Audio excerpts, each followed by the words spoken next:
We are back on the Rational Boomer podcast. Hopefully, your day is going well. It is Wednesday, and it's a big day. We got a lot of stuff going on this week, but more importantly than all of that, my guest or regular co-host on the program, Old Soul. And I've got some even better news for you, because what's better than one old soul podcast? It's going to be two. We're going to do a podcast for today, and then it will carry over into tomorrow's podcast. You're probably saying to yourself, why the fuck would you do that? Because I'm going to be in a place I don't know if I'm going to be able to do the podcast. And I don't know what that podcast would sound like. So I'm going to take the safe way, the best way, the smart way out, and have Old Soul on both podcasts. So we'll take it from there. But Old Soul, thank you for letting me lean on you in this situation. And thank you for coming back to the show. You kind of had a big week too. Yeah, of course, no problem. Yeah, I did. I went to Cincinnati and did the voter registration, and that was pretty cool. And it was fun too. I had fun doing it. I do have. Go ahead. I have a story to. I have a story to tell you. Let's hear it. So, like, you've been in the car with me. You know, I listen to old school music, but I also listen to, my family calls it way back music, which is like, it's music that's maybe a little bit too old for them. So when I was in Ohio, one of the guys that was in my group, he was telling me about this girl or woman that, you know, he was having a problem with, and I called her a Hannah. And it's an inside joke for me and my grandmother to call loose women Hannahs. Oh. And we got it from Ella Fitzgerald. She has a song called Hard Hearted Hannah. I don't know if you've heard it or not. Yeah, I have. That's old school. Yeah. And so I was telling him, oh no, it's not a racial thing. It's about a song. So we get back to the van and I start playing Hard Hearted Hannah for him and the other people in the van. And they're like younger than me, and they were like, oh, this is like the best song ever. But anyway, that was one of the moments that we had. They really did like not just my old school music, but my way back music. They liked that. They liked the fact that so one of them said he knew I was like the mother hen of the group when he saw what was in my backpack. Yeah. And I had like orange slices in there, frozen bottle of water, trail mix, and toilet paper rolls, because we're in public and you never know if you go into a public restroom, they might not have toilet paper or not. And so there was one other guy, he was like, who wants to switch? I want to be with her group. Because if I need gum, I know she's going to fucking have it. Exactly. Yeah, I'm like, you can just take a couple rolls of toilet paper with your group. It's fine. well, men are like that. They can look around a room and you know, as much as they might find the loose women, they can find the very responsible women. And men are just children anyway. And, you know, it's like my grandmother. She always had gum. She already had something for an upset stomach, have some saltine crackers. They got everything in their fucking purse. It's like it's like going on a camping trip with somebody who's got a Swiss Army knife, because they got fucking everything. And you're not hard to pick out. Have you ever watched on TikTok? I know you don't watch TikTok that much, but you see some of it on YouTube. It always amazes me. They will have these young people listening and reacting to songs that they've never heard. You know, and they got these kids listening to songs like Stairway to Heaven or the Bee Gees, and they're just so amazed how good this shit was and never knew it even existed. I find it hard to imagine that you're alive today and you haven't heard a Bee Gees song from Saturday Night Fever. Granted, you weren't born yet, but it's on the fucking radio every 20 minutes. So how you've never heard that, I don't know. But I guess there are some people that are oblivious, and you know, you play them a Ray Charles song and you go, hey, where did that motherfucker come from? Yeah, either that or what I found with well, my daughter, she knows all of the music because she's grown up listening to it. But her friends, what they'll do is they'll hear one of our old school songs or way back songs in a movie or in a show, and they will like just hear kind of like, you know, the chorus part of it, or maybe just the beat is being sampled. Right. And then when you play them the actual song where, you know, that where it was inspired from, where it came from, and then it's like, oh, it's kind of like opens their mind up to, this is the influence that it has on today's music, or this is where it came from. Or I'm like kind of big on listening to songs, but I don't listen to songs that don't really say anything. Like you have to Right. be telling a story. There's a purpose behind a song.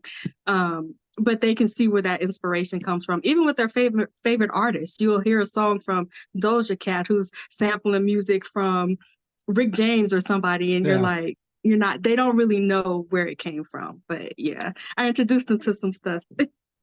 It's a pretty sad state of affairs when people hear a classic song and the only place they know it from is when Kanye West stole it for his hit song. Hey, Yeah. did you hear the, a lot of places will call it this. I'm too old and too male to say this, but did you hear the tea on Kanye West and Taylor Swift? This is a story I heard. I don't know if it's true or not, but we had the Super Bowl this weekend, right? Mhm. Kansas City Chiefs won. And I was rooting for the Kansas City Chiefs, not because I give a shit about the Kansas City Chiefs, but because I knew it would make Republicans' fucking heads explode. And I was going to hope that Taylor Swift was all over the TV because I know that makes them even crazier. But the story goes, and I don't know if this is true. I got it from a decent source. Apparently, Taylor flew in from Japan, and she's Mhm. in the um, expensive box with all her buddies and the Kelseys and stuff, and she's in there ready to go. And then a guy of all people, Kanye West, comes and sits in a seat right in front of that box. Apparently, he did that on purpose so he could stick his face in it whenever Taylor Swift stuck her face in the camera. But apparently, he had some weird mask on. Fucking Kanye's a goof. He's nuts. But but but this is the part I love where Taylor Swift looked down. I don't know if she knew it was Kanye or not, but she saw some clown with a mask. So get Yeah. that motherfucker out of here. And the security came in, grabbed him, and threw him out of the stadium. Now I don't know if all of that's true, but that sounds like Kanye West to me. That goofy Um, motherfucker. Him walking around in public with a mask on, that Yeah. sounds like Kanye. Having enough money to do that, that sounds like Kanye West. Having way too much time on your hands, yeah, that sounds like Kanye West too. Like, One thing I want to say about Kanye West is because my sons really like Kanye, and anybody who's out there that likes Kanye West may be insulted by this, but you know me, old soul. I don't give a fuck.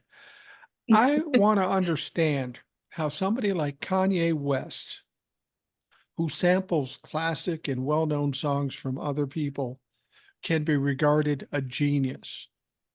How is that possible?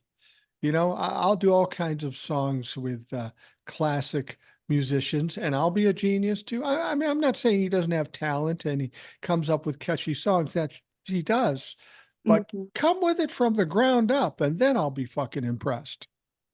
Yeah, I think I look at these self-proclaimed geniuses with a side eye. I just kind of feel like I want to see the results of that test.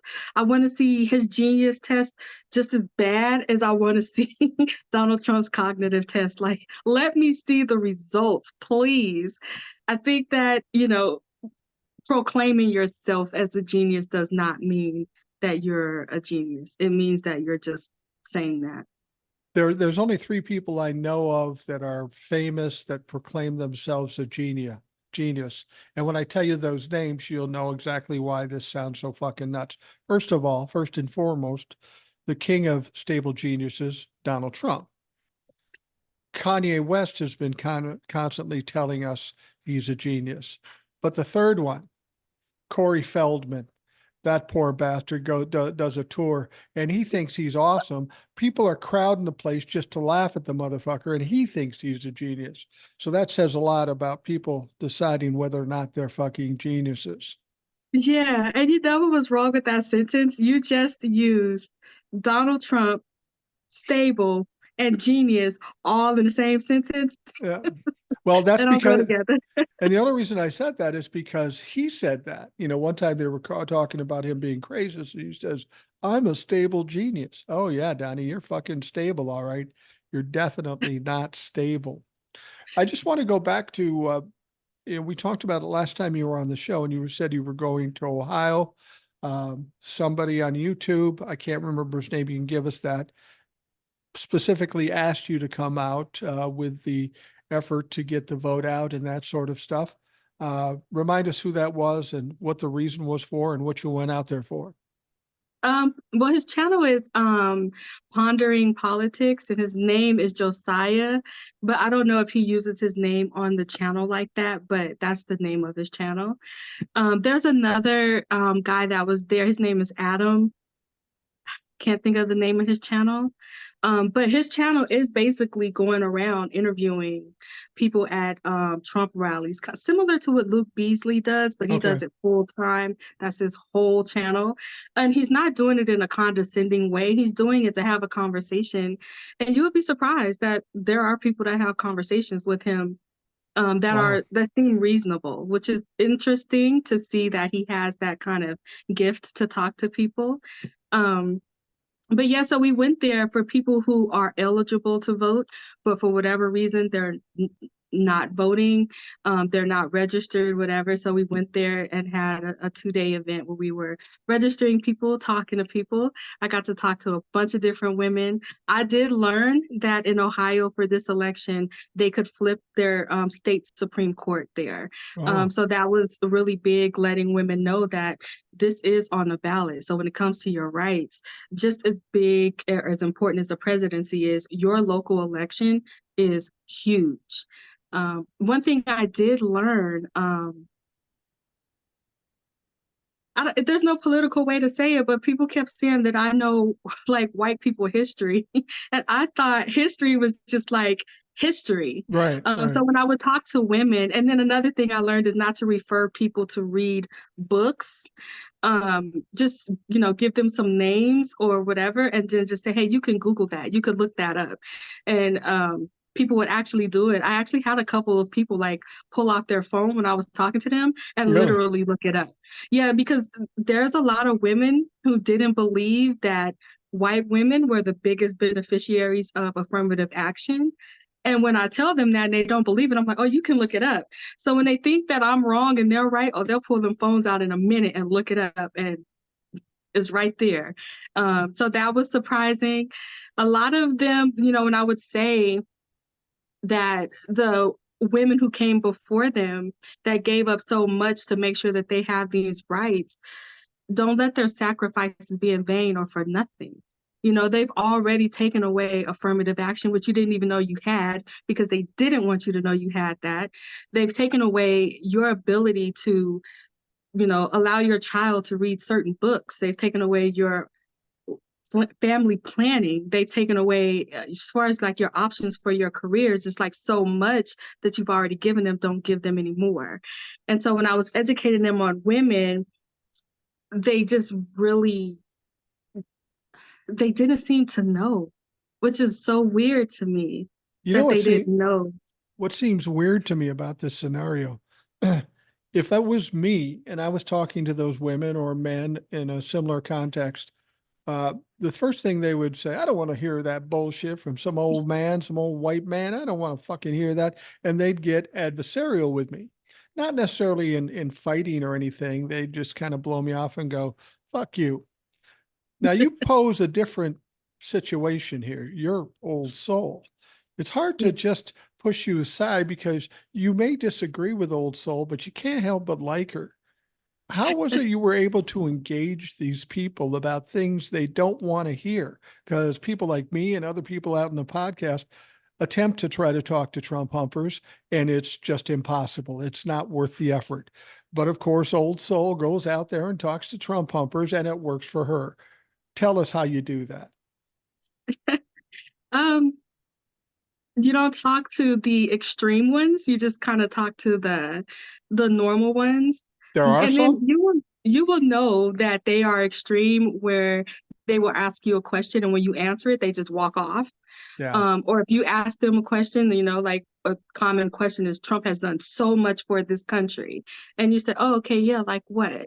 Yeah, that's a good And question. they like, you will be surprised when you say, "Oh yeah, really? Like what?" But I'm not saying it in a condescending way. I'm just like, I watch liberal or, left-wing media. So they're not telling me the things that Trump's doing. So what is he doing? When you ask them like that, so you come off as like, "Well, I don't know. Can you inform me?" And then they tell you something and then you just ask them, "Oh, really? Like what? What did he do?" Well, see And they this don't have an answer for it. They don't have an answer for it. see this is the difference between me and Old Soul. If we're out in that same scenario, um, they look at that face and they think, "Oh, she's a nice lady. She might have some weird thoughts. I like her." And they look at this face and they go, "I want to punch that motherfucker because I've got a punchable face." So I give you credit for having the patience to do that. I know a lot of people in the podcast have tried it, and it's just virtually impossible. They don't want to listen to facts. They can't comprehend the truth. And when you question them, like, what has Donald Trump done? Oh, he's done all kinds of things. Just look it up. Do your research. That's the kind of answer I would get from that situation. And of course, that's not an answer, and I don't want to hear it. And I think the big difference between you and me is patience. I have none when I talk to those people. And I've told people before, Old Soul, and I don't even mean this as a compliment, but Old Soul must be an angel because of the shit she's gone through and the people she's dealt with, and she can do it still with a smile and compassion. I don't know where the fuck that comes from, but that isn't earthly. I think that one of the things that I saw with the hardcore MAGA, tomato, whatever, is they have something that a lot of, well, I don't want to say a lot, but enough people on the left is missing, and that is confidence. Yeah. And with MAGA, it doesn't matter if it's right, if it's wrong, if the facts are on their side, or if it's not, they are confident. Trump is going to be reelected. We are going to make this happen. Like they are confident in what they're saying. I don't know how much of that is they believe themselves or how much of that they're trying to convince themselves, but they really do relay confidence when they're talking to you about Trump. Trump is the best president ever. He's done so much for this country, so much more than anybody else. And they can say that with confidence and don't have a single example of why that Did is. did you Um, ever get in an argument with one of these folks? I mean, where voices were raised, not even yours, theirs. Did they get frustrated with you at all because you're pretty strong with what you believe and you can back up everything you believe? That's the kind of um, person they're not going to feel comfortable with. I was called a smartass. And somebody else, "Oh, you think you know every damn thing." I was just like, I just asked the question. Did you get For did you me, did you get their names? Because I think the audience would form a posse and kick some motherfuckers' ass if they found out they were talking shit to Old Soul. yeah, to me, when people have those kind of reactions, it's a button that's been pushed, and it's just kind of like an example of the people that they follow. It doesn't take much to get inside their heads to get them riled up. If you just ask a simple question, when they say how horrible Biden was on the border and how great Trump was, and you say something as basic as, well, how do you explain Biden deporting far more people than Trump did? Like, how do you make that make sense? And you ask them just a simple, like, well, how do you equate that? Or how do you explain that? Or that difference there? And then they just get so offended that you actually ask them a question that they can't answer. And they'll just walk off. Like most of the time, people would just be like, whatever, I'm done with the conversation. And they'll just leave. And that's that. Well, It's like, that's oh, okay. you But I know think that when I say stuff like that and they are offended and they do walk off, I honestly think what I said pushed a button or struck a nerve in some type of way. And I feel when they leave that they are going to look up the information. I really do believe that. There you go. Old soul, always expecting the good in people. Old soul, we're gonna take you to the dark side one way or another because some people just aren't salvageable. I've tried, not that I have the compassion or the patience you do, but it just seems to me, the response you're talking about is very typical of a narcissist. If you corner them and prove them wrong and there's no way out, they either get outrageous, they get violent, or they bolt. That's what they do. And it sounds like in this, I'm sure they looked at you and they saw how sweet and compassionate you were and said, "That bitch will kick my ass. I'm getting out of here." Either that, or I've noticed that some of the more hardcore Trump supporters, they look different. And I don't mean like, well, I think they do typically aesthetically look different. It's just like a clown show with the big hats and the red and the this and the that. It's all over the top everything. Yeah. Um, it's just they have like a certain look on their eyes and on their faces where you can just tell that there's nothing there. Some of them, these are not their thoughts. This is stuff that's been pumped into them and told to them, and they're just regurgitating that. So I do think that they do tend to look different. Um, They look their eyes, crazy. I don't want to say crazy. I want to I say know you detached. I know you don't want to say that because that's the kind of person you are, but we've all walked up to people, whether they be Trump pumpers or in some other situation, or I don't know this, but if you're a woman, you more than once run into some guy and you go, "Oh, there's something fucking wrong there." You can just see it in Mhm. the eyes. And it Yeah, seemed, and I know what you're saying. I see it in the Trump-fuck's eyes that yeah, they're a bit vacant, and they don't like to be proven that they're wrong. So then they tend to arguing, yelling, or even violence because that's all they got. They can't yeah. hit you with any substance or any facts or any truth. And that's the dangerous thing. That's why I was worried about you when you went out to Ohio. Um, now, did you ever get at a point? I got to know this. Did you ever get at a point where old soul just says, "Fuck that bullshit," and just go off the deep end? Did you ever do that? No, Oh, wow. no. Wow.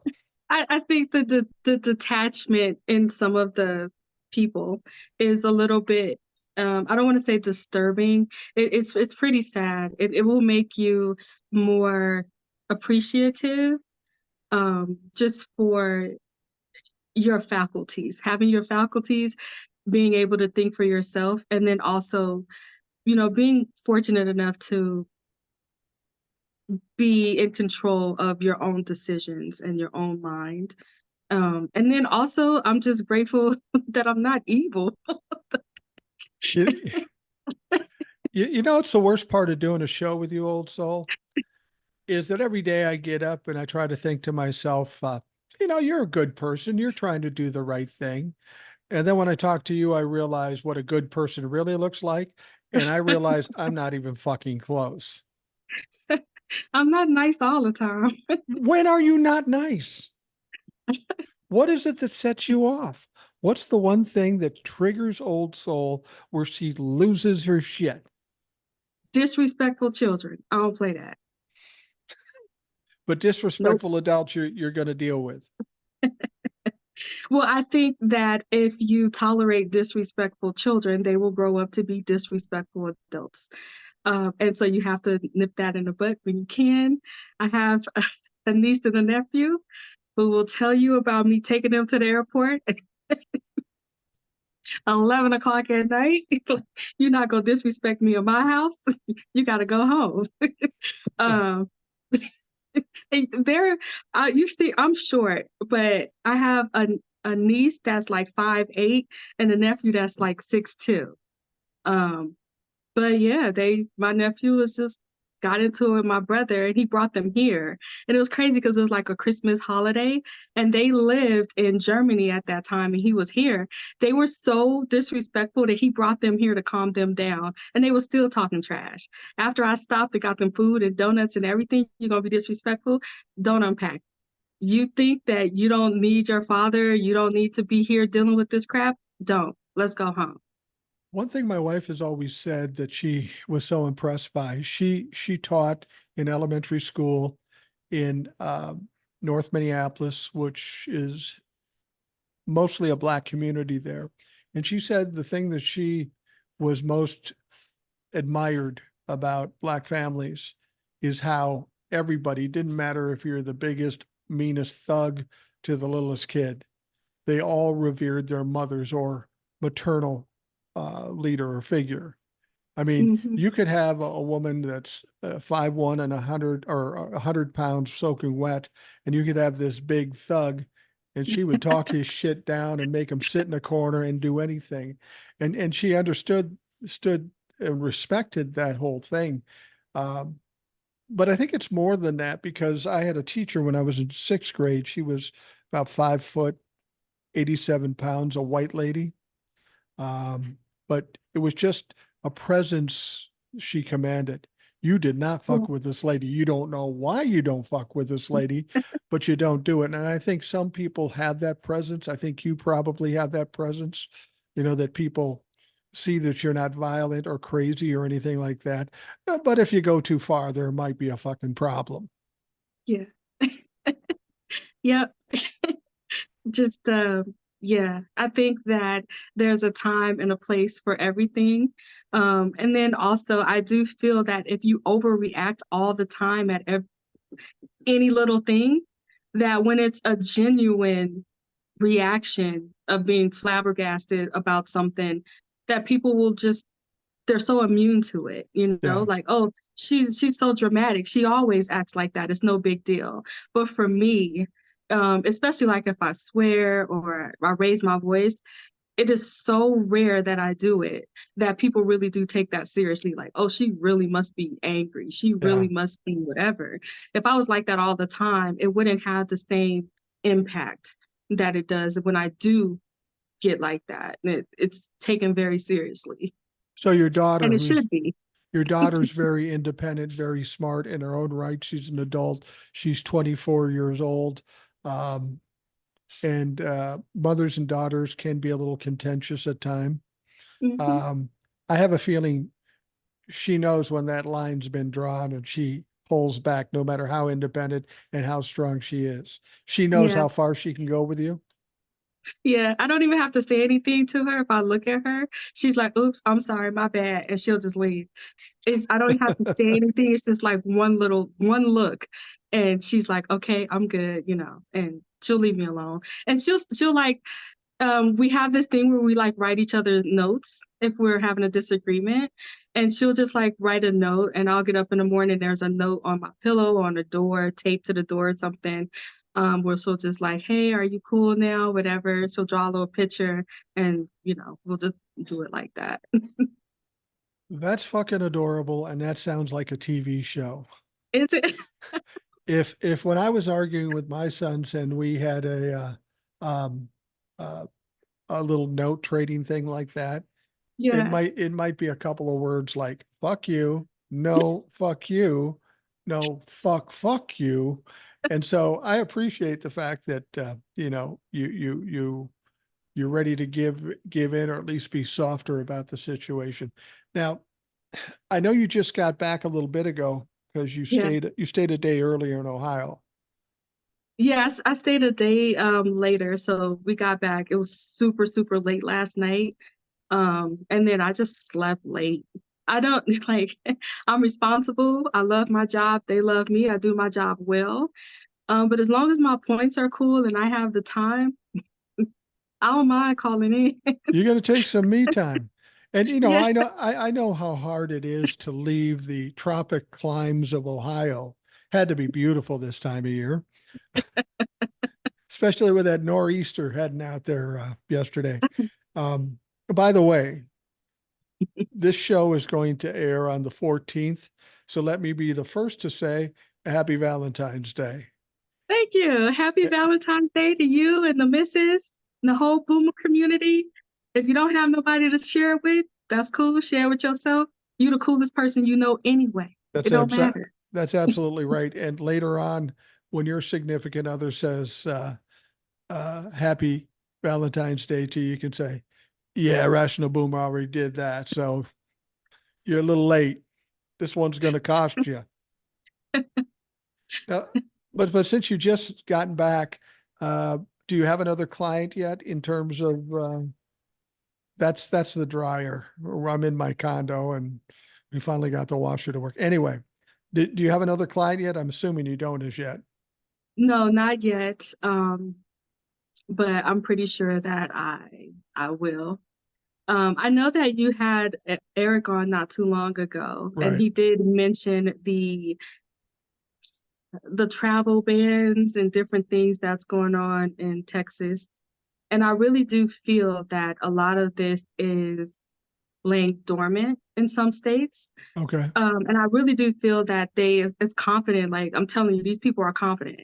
They are sitting there like, oh yeah, we're gonna wait till we win this election because we don't want it to have the same impact that it's been having. And once we win that election, Texas is going to be pretty much everywhere. And so that's something that we really need to prevent. Yeah, yeah, absolutely. Absolutely. Well, I tell you what, Old Soul, we're going to take a quick break. And we've got some political news that just happened yesterday that we need to talk about. And I'm sure people are anxious to hear about. I'm anxious to hear your insight on it. So we'll take a quick break and we'll be back right after this.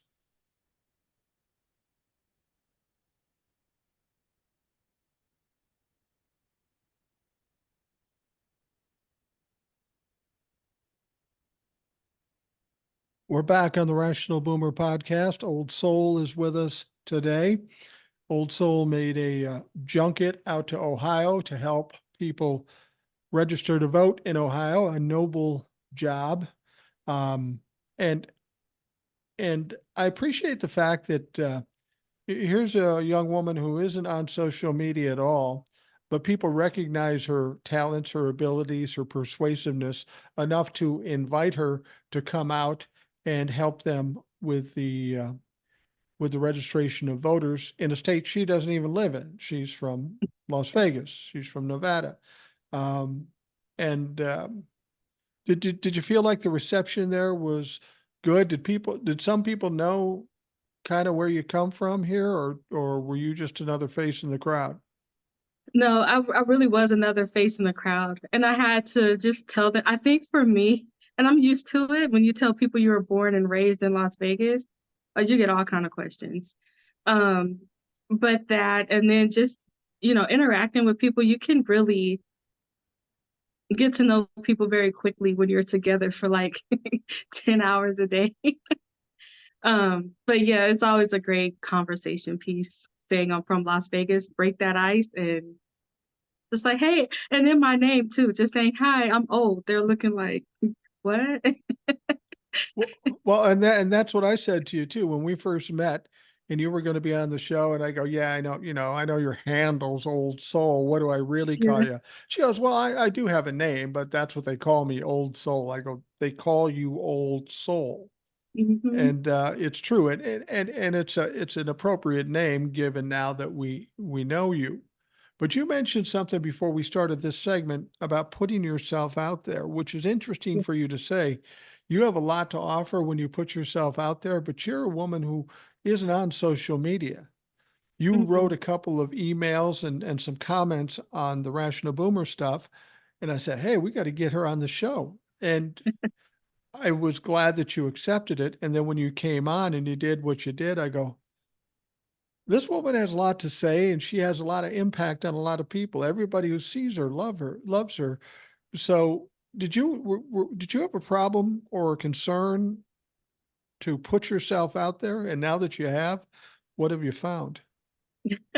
Kind of, sort of. But I think for me, it was kind of, I don't want to say a moral issue, but just kind of like a dilemma in my mind. Because, like for my grandmother, she would always say, you do your good deeds, you help people out, you do it from a good place, you don't expect anything in return. Which means you're not supposed to be like boastful, prideful, bragful when it comes to just being a good person and helping out where you can. So Right. that was just kind of like the dilemma for me as far as like putting yourself out there. But you can reach more people than if you just do your good deeds at home. by yourself. Because before I would just volunteer at like domestic violence shelters, sometimes if there wasn't an opening at a shelter in the middle of a night, a woman or children would just stay here for a night or maybe a day until they found a bed somewhere for them.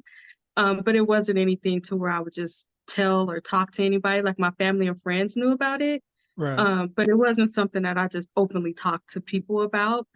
But this one is just kind of like different. And then when other people see that you're doing it, that they know, oh, that's something I can do. I have an extra bedroom, or I have this, or I have that. It just kind of like lets other people know that there are other ways of helping out than sending money or, you Right. know, type it in a comment section or whatever. There's nothing wrong with it, but if you wanted to do something more, that there's other options out there. We And were yeah, I had a good time with it. I didn't mind at all. It's interesting you bring that up about bringing people in and not telling anybody about it. We were talking at the last show, after the last show, and we found out that your mother is virtually the same age as me, like within days apart. I was born Hmm. in mid-April. She was born in early April, was it? April 3rd of 1960. I was born April 16th of 1960. And I said, the crazy thing is, had we gone to the same high school, I could have taken her to prom or something. I mean, there we're that close in age. But the reason I bring that up isn't to talk about your mom. It is, if you were my daughter, and clearly you could be my daughter in terms of age and such, and I found out that my daughter was bringing strangers into her home to stay with them, I would have said, what the fuck are you doing? Of course, I would have pushed back on that. And did you sense that you would get that sort of thing from some of your family members had they known what you were doing? No, they're used to it. My mother and my TTs, they're always like, "Oh, that child, she just like mama," because that's how my grandmother was. Right. There was like times where my grandmother would be like sleeping on the sofa in the living room because there was like she had like the master bedrooms, like a really huge bedroom because her and my grandpa they built that house. So they had like this huge master suite. But there was like times where she would just be sleeping on the sofa because there was like literally like a family Wow. like staying in her bedroom for Wow. one reason or the other. So it's just like, it's not, for me, it's not weird. It's something I grew up around. It's something I grew up seeing. Now, would my family do that? Not really. Like 90% of them wouldn't. But I do, and they know where I get it from. Yeah. And then they do trust me to be safe as well. Um, and my daughter, she kind of ruthless with the with her skill set, her little Yeah. ninja stuff. So, Yeah. but for me, I just typically when it's women who are in need, I don't feel that danger. I don't feel that threat. And even though sometimes I should, especially when you're working for or not working, but volunteering for the domestic violence shelter, because they have spouses, boyfriends that's like looking for them. So Right. that could be dangerous there, but I don't know. I think you just have a sixth sense when people need help. You can really sense that from them. Well, now that I won't say you were anonymous before coming on the Rational Boomer podcast and some of the other stuff you're doing, but you were more anonymous than you are now. Now that you kind of made that transition where all of a sudden people know you that you didn't know, and people are reacting to you, how's that transition been? Do you feel comfortable with it? Are you glad you did that? You put yourself out there? I'm glad that I did, but it is an adjustment. Is it? How so? Yeah, because I still feel like I can volunteer and I can talk about it freely without feeling like I'm bragging or boasting about it. Um, but when I have people like, hey, you should get on social media, you should do this, you should do that. I think that's kind of where I draw the line because it is so toxic and unhealthy from what I can see on social media. And I know myself, and I would just be a ball of nerves all the time. So I think I can put myself out there more, but have boundaries at the same time, I get where that. I'm not on social media reading negative comments all the time, where I'm not having to put my daughter's face out there and different stuff like that, where I feel comfortable, but at the same time, I'm pushing myself a little bit, but I'm still within my boundary limits. Well, I'm on TikTok, Facebook, Instagram, and YouTube, and the podcast. And it doesn't affect this face. You could look just like this if you got there on social media. No, I understand what you're saying, and it makes a lot of sense. And the things I do don't always make a lot of sense. So it's just the way it is. I wanted It to takes talk. a special certain type of person. I think that some people see like on YouTube and a podcast, they have a misconception of the courage that it takes to do that, because there are people who will take what you say the wrong way, intentionally or unintentionally try to twist your words. I've heard you talk about these fake accounts that pretend to be you when they're not, Yeah, and they're targeting your audience. I've seen other YouTubers where there's people sending them asking for money on Telegram. So the right, audience that you respect and you're building up, there's people out there trying to scam these people off of your name. right. So there's a lot that comes with that, and I don't think a lot of people recognize it. And I know for me, that's not my lane. I respect people when they in that lane. I can sit in my lane and wave while they drive past, but that is just not my lane. It's Well, not. if you're going to do, you have to have kind of a special personality to do like this rational boomer thing is. You're going to have people that absolutely hate you, and Hmm. you're going to have people that absolutely love you. And it's important you don't take anything too seriously and let it go to your head, whether you're going to be upset because somebody hates you or be just big-headed because somebody loves you. It is what it is. I mean, doing this podcast isn't real. It's maybe us how we really are, but it's a show. It's a show. It's not, me sitting on the couch watching the Super Bowl or something like that. And you got to be able to compartmentalize and just leave all that stuff to the side and not think about, either the people who say horrible things to you.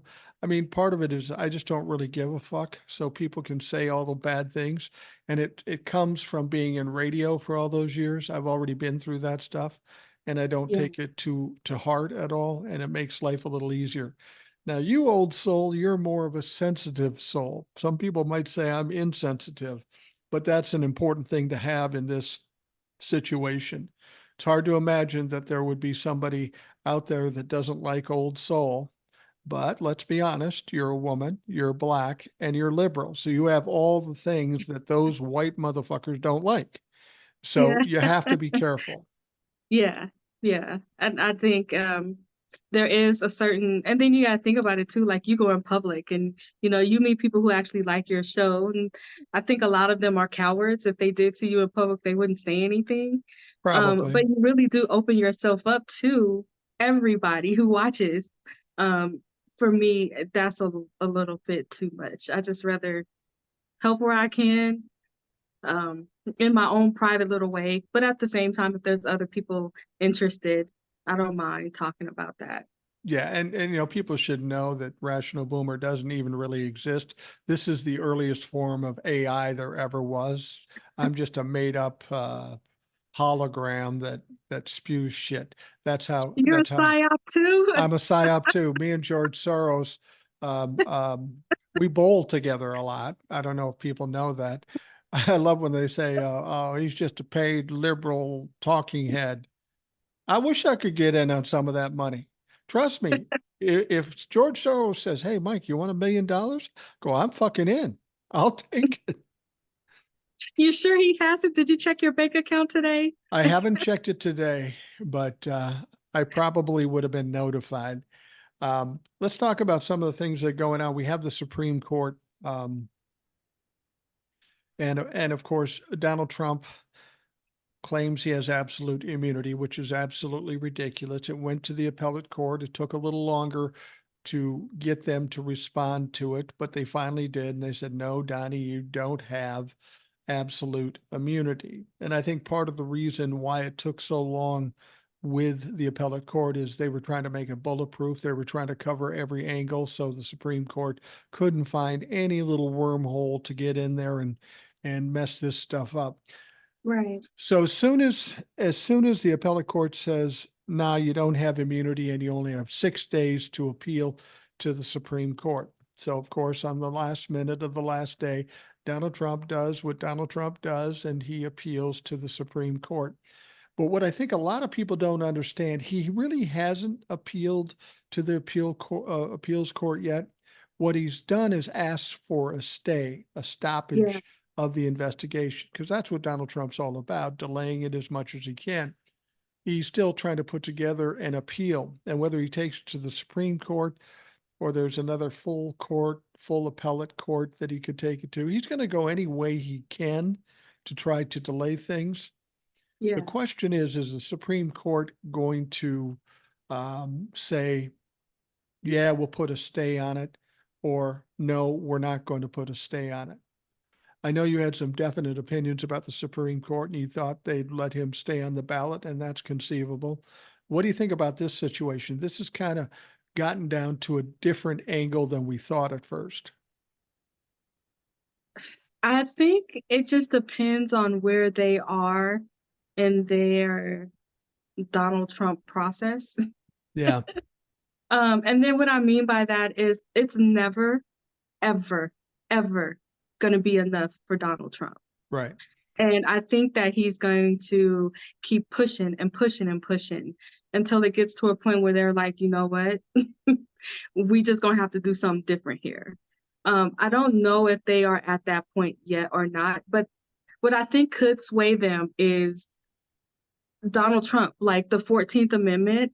I think that they could be looking at it in a political way, which they shouldn't be doing. But I do think they'll look at it as, you know what, we're going to give him the 14th Amendment, but we can't give him everything.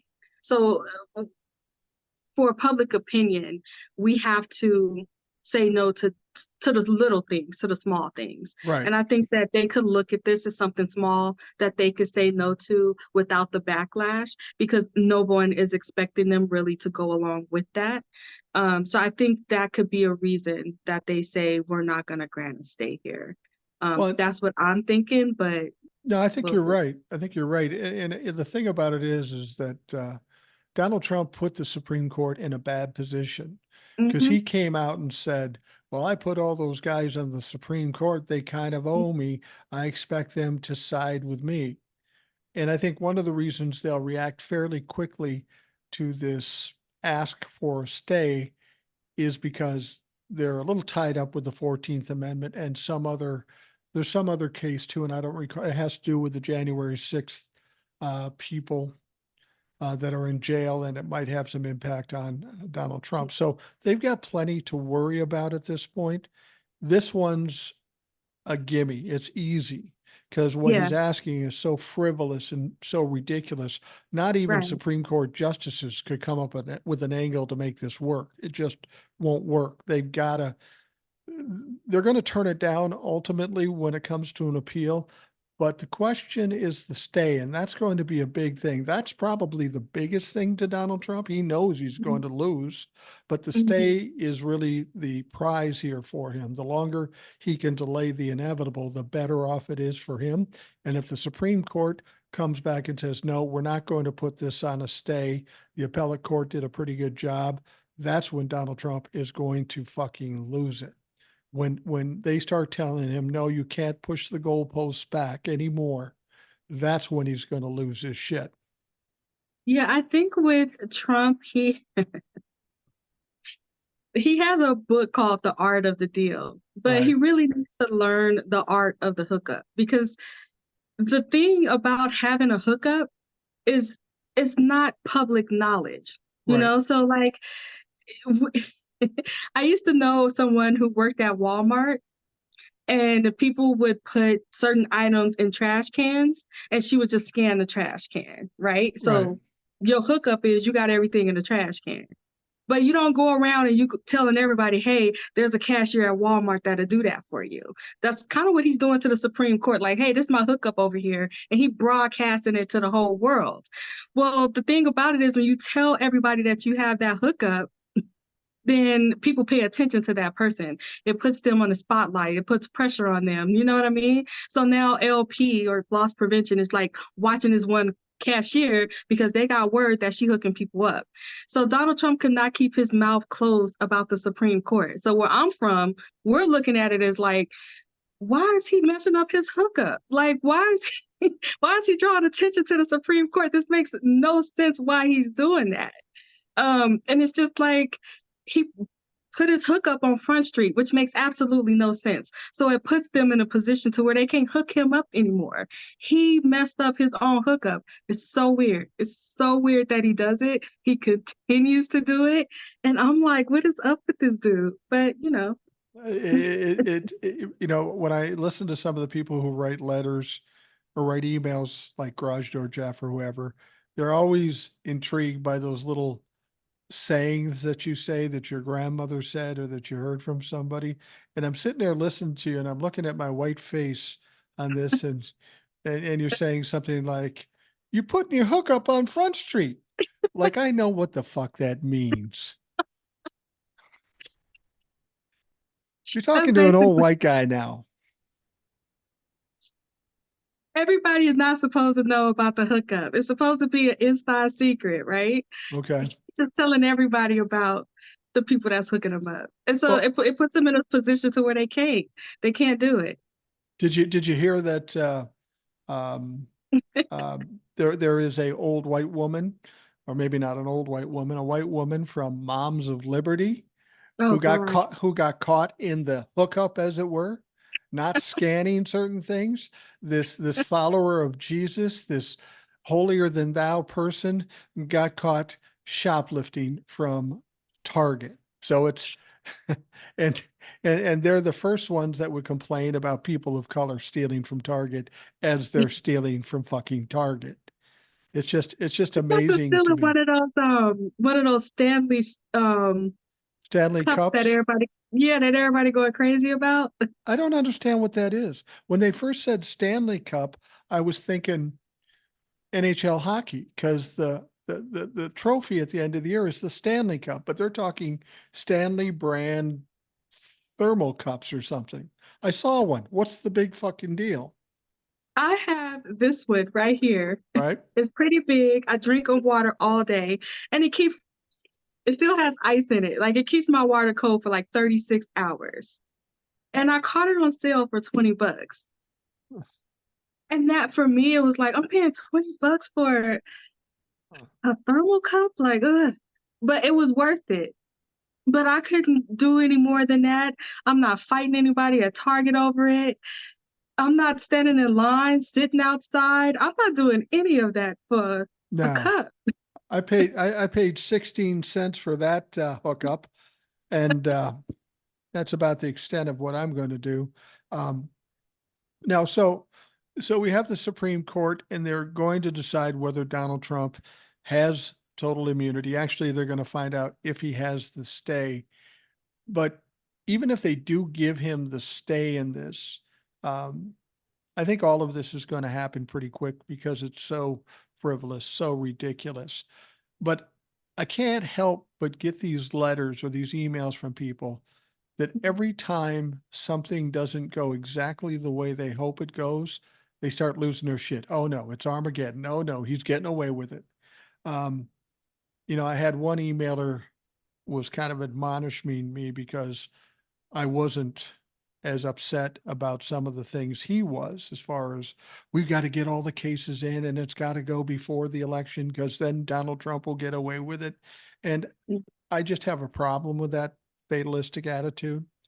I told him, I said, look, you come on the show. I'm tired of reading these emails. When I say what I say, and then you say the opposite, and then you get angry with me, come on the show. He emailed me back, and it sounds like he's going to be on the show, so it should be interesting. And depending on how contentious it gets, I might need you on that show because I'm not as patient as you are. And if somebody I, can calm me down, it would be Old Soul. I do hear a lot of we need fear to keep people motivated. I don't like that. My response to that is, well, people are already afraid. Right, Like, right. how much more scared do you want people to be? I'm just like, if Exactly. people get any more scared, they're gonna be jumping out of buildings. Like, how scared do you want people to be? They hear, they see, they know what's going on. Like, when you look at the right and you look at the rot in these people's brains, like literally, these are people who are living in like Nebraska, and they think that the the most scariest thing, the most pressing issue right now is the southern border, not the borders, the southern border, because I guess Right. that's where everybody come from, right? And where they're willing to like drive past other borders to get to this one border to do what? And I don't want to see that rot on the left to where we scare people to the point to where they are doing things like that. I don't think that's any like that kind of fear. I don't think anyone should live with that type of fear. Well, I and really don't. I think people get mad that I'm a little more, I won't say flippant, but I don't get concerned about a lot of stuff I can't control. I can only Mhm. do what I can do, and then I just lay back and watch. And I have a confidence that it's going to go the way it should, and generally it does. But my problem with people who say, well, we got to keep people afraid because we got to make sure they get out and vote. Now, if I was to have that attitude, to me, that's almost insulting my audience. You're not smart enough to think for yourself. You're not smart enough to listen to the facts. So I'm just going to scare you so you do what I want you to do. I'm not going to do that to the audience. That's disrespectful. And I know what Old Soul would do if I got disrespectful up in this bitch. Yeah, and I do think there's so much that can motivate people outside of fear, because I do think you can let people know that there is a gravity to this situation if you're not voting or if you're not active in your communities, but making them to the point to where they're scared, to where they can barely function, where they have anxiety. Now all of a sudden they're taking medications where they didn't take medications Right, before. I don't think that is something that you would want to do to people. I do think that they can understand the gravity of the situation based off of facts, based off of what is at stake, based off of what they can see, what they can sense, what they can feel around them currently. I do think that is motivating to get people to go out and vote. I've had people in my life like, don't talk to me about politics. Let me know when November get here.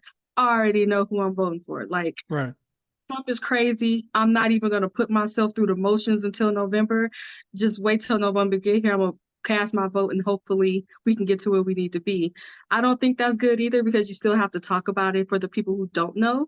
But I can understand why people check out. And the reason that they check out is because of the constant fear that's going on. If you Right. keep scaring them and pushing them away, they do check out versus having a conversation, making sure they're informed, making sure they're educated on the issues.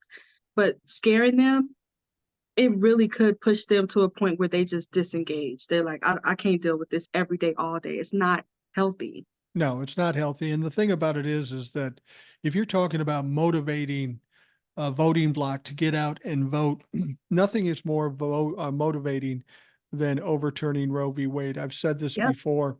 Mm-hmm. They talked about a red wave in 2022, but there was an unprecedented turnout for a midterm election in 2022. There was no red wave, and that can be attributed to Roe v. Wade being overturned a short time before that. And if you think women um, uh, will forget about that part of it come 2024 in November, you've Yep. never been married, fuck, you've never had a girlfriend because they don't Never forget had a that shit. sister or a mama either. No, exactly. I mean, how they that's a huge issue, and that's why I think that um, that may be, even though that happened a while back, and maybe some old white men that happen to lean right maybe have forgotten how big that is. Trust me, when you take somebody's constitutional rights away, up until Yeah. the time they get them back, they have not forgotten about this. And that may be the one issue that turns it to the Democrats, regardless of how old Biden is or whatever it is. That Roe v. Wade issue is the biggest issue out there. And if you don't believe me, just look back to 2022.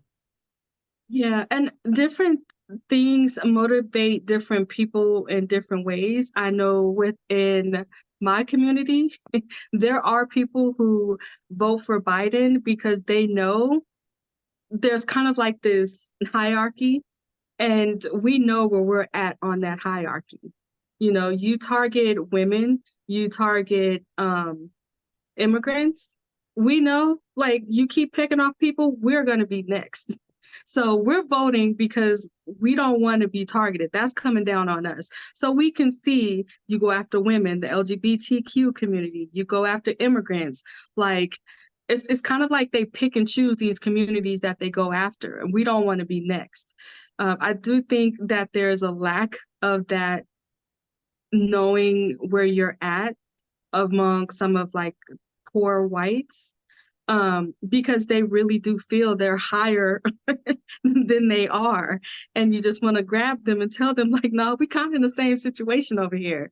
Because if you think that Trump and the Republicans are going to choose a poor white person over like a million or a billionaire, like if you pick somebody like Jay-Z, or even like lately Snoop Dogg came out and endorsed him, you Yeah. crazy. Because Yeah. it's all about that money first. So you kind of have to understand who they're going after and who they're targeting. And I don't think a lot of people know that, but that's why we talk about it, so that they do know about it. I explained it to somebody, you know, why would I pick Joe Biden? He's old and he's this. I said, let me put it to you this way. You've got a very serious illness and you need to be treated. And you go into a doctor's office and you've got two choices of doctors. You've got one doctor who's old and maybe not as quick or as quick to speak as he used to be. Or you got another guy on the other side who's had 9 malpractices and is smoking crack. Who are you going to pick? You know, really, who are you going to pick in that situation? Now, That's perfect. and people will say, well, people aren't voting for Joe Biden. They're voting against Donald Trump. Okay, I'm cool with that. I don't care why you vote for Joe Biden, just Yep. that you vote for Joe Biden, because that's the only choice really left in this country anymore to get some kind of normality and save democracy and save the people in the middle class. Because if you go the other way, you're fucked. I mean, I've told people before where they say, well, they're mad about Joe about Israel. Really? So what's your call then? If you're mad at Joe and you don't want to vote for Joe, are you then going to go for the treasonous, corrupt, criminal piece of shit, white supremacist, misogynistic, anti-Semitic fuck? Is that your play? You're going to go with Right. that guy instead because you're so mad about the Israel policy? I find that hard to believe. That just sounds like noise that the Republicans are putting out. Nobody in their right mind thinks that way. Right. And I do think that's a good point, that it's a Republican narrative. And I do think a lot of the Joe Biden whole age thing, I think that's a Republican and a media narrative, because when you think about it logically, where else do we apply that logic outside of, you don't want to see an 80-year-old firefighter or police officer? You know, you can barely breathe yourself. You're not running into nobody's building saving anybody. Now, But typically, when you're looking at your doctors, you're not walking into no doctor's office trying to look at a 20, 30-year-old. You want someone with some gray hair and some experience. The same thing when you're looking for an attorney, unless you Trump. But for most fields that we go to, we do look for people with age, wisdom, experience. That's what we want. That's what we look for. So when it comes to Biden, it's not an age thing, it's a results thing. yeah, What results is he delivering? What is he doing? What does he stand for? What is he pushing for versus the other candidate? And I do think Joe Biden looks older than he does because he's thin. You know, if yeah, he filled out a little bit, he pushed some of them wrinkles out, he might not look as frail as he does. You know, I think if Donald Trump lost 100 pounds, he'd look probably frail too. I think he's just a slim guy. And I think that's why he looks older than he is. I don't look at his age like that. I really do look at results. I might feel different if he didn't have a VP that I trusted, but yeah. he had a good VP. It seemed like he has a good cabinet and team around him to where I don't worry about that. I'm focusing on the results. Um, that I'm not trying to be entertained by the president of the United States. I'm trying to be helped, and I want to see those around me helped and benefit as well. The only reason people question Joe Biden is because Republicans question Joe Biden, and the only reason they Hmm. question Joe Biden is because that's all they've got. They've got no substance, they've got no results, they've got no wins, so they got to attack him personally. That's all they have. And you make a good point because he's thin, and that is the very reason I absolutely refuse to lose weight. I'm going to stay this chunky motherfucker just so I don't look decrepit. If I lost 25, 30, 40, 50 pounds, it would have a whole different image. You go, boy, that guy's sick. He's losing it. Look how thin he is. Jesus Christ. So I'm not going to do that. And in honor of that, my wife and I went to an old Southern buffet yesterday. It used to be my two favorite words were buffet and free. You can't find that anymore. And we don't like going to buffets because we can't eat like we used to. And we walk in there and we go, this food's going to be good. And it was, because it was all Southern cooking. And I go, we're going to be mad when we leave because we're going to be waddling out to the car and we're going to be holding our stomachs until the morning. But we did it anyways. And I told my wife, I said, look, if I don't do this, I'm going to get thin and I'm going to lose everything. So I'm not going to do that. Well, Old Soul, we have a lot of stuff to talk about that we didn't get to. And I don't want people to worry about that because tomorrow's show, Old Soul will be back. This will be the first we've ever, I think it may be the first we've ever done with the Rational Boomer podcast, a two-part podcast. So Oh, Old Soul will be here tomorrow because she's got nothing going and I'm just sucking up her time. So, we'll but see you on the sequel. we'll see you in the sequel. And so, for those of you listening, I want to thank you for taking the time to listen.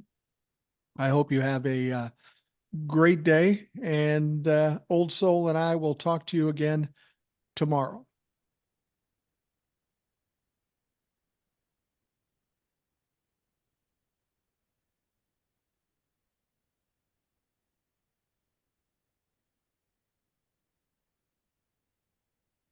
We are back on the Rational Boomer podcast. Hopefully, your day is going well. It is Thursday, and as promised, this is part two of the Rational Boomer podcast with Old Soul. Every time I do a show with Old Soul, people say, I love Old Soul. We got to hear more from Old Soul.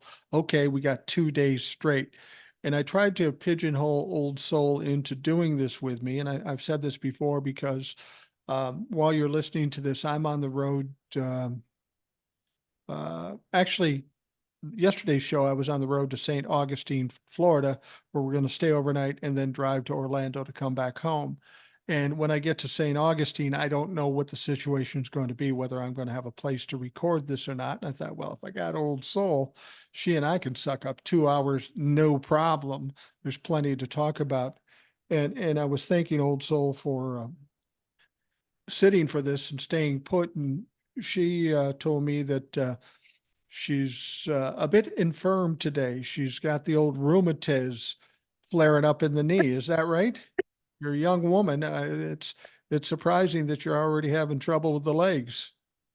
Yeah, I have my heating pad down. Nice, nice.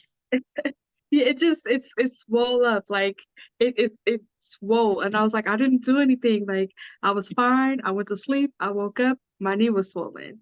And then I was, of course, being dramatic about it. It's like, oh gosh, I'm gonna be able to tell when it rains now because of my knee. I'm gonna be watching myself go downstairs, which I did do because I'm like, oh, my knee is swollen. I gotta watch it. So I'm going down the stairs like an old woman. And then I was like, oh my gosh, now I'm gonna be scared of bathtubs too. So You laugh at that. The funny thing is when I was a young man going up and downstairs, no big deal. But yeah. when you hit your 60s and you see those steps, you go, huh. You'd have a different perspective of it. And when you're in Savannah, for example, if you've ever been here, they have the River Walk, which is down several flights of stairs. And usually these stairs are metal and they're rickety and they're very Mm. vertical. So you look down, you go, holy fuck, I can't get down those. And the only thing that's worse than that is going up to them and say, holy fuck, I can't get up those. But you have a totally different perspective of stairs now.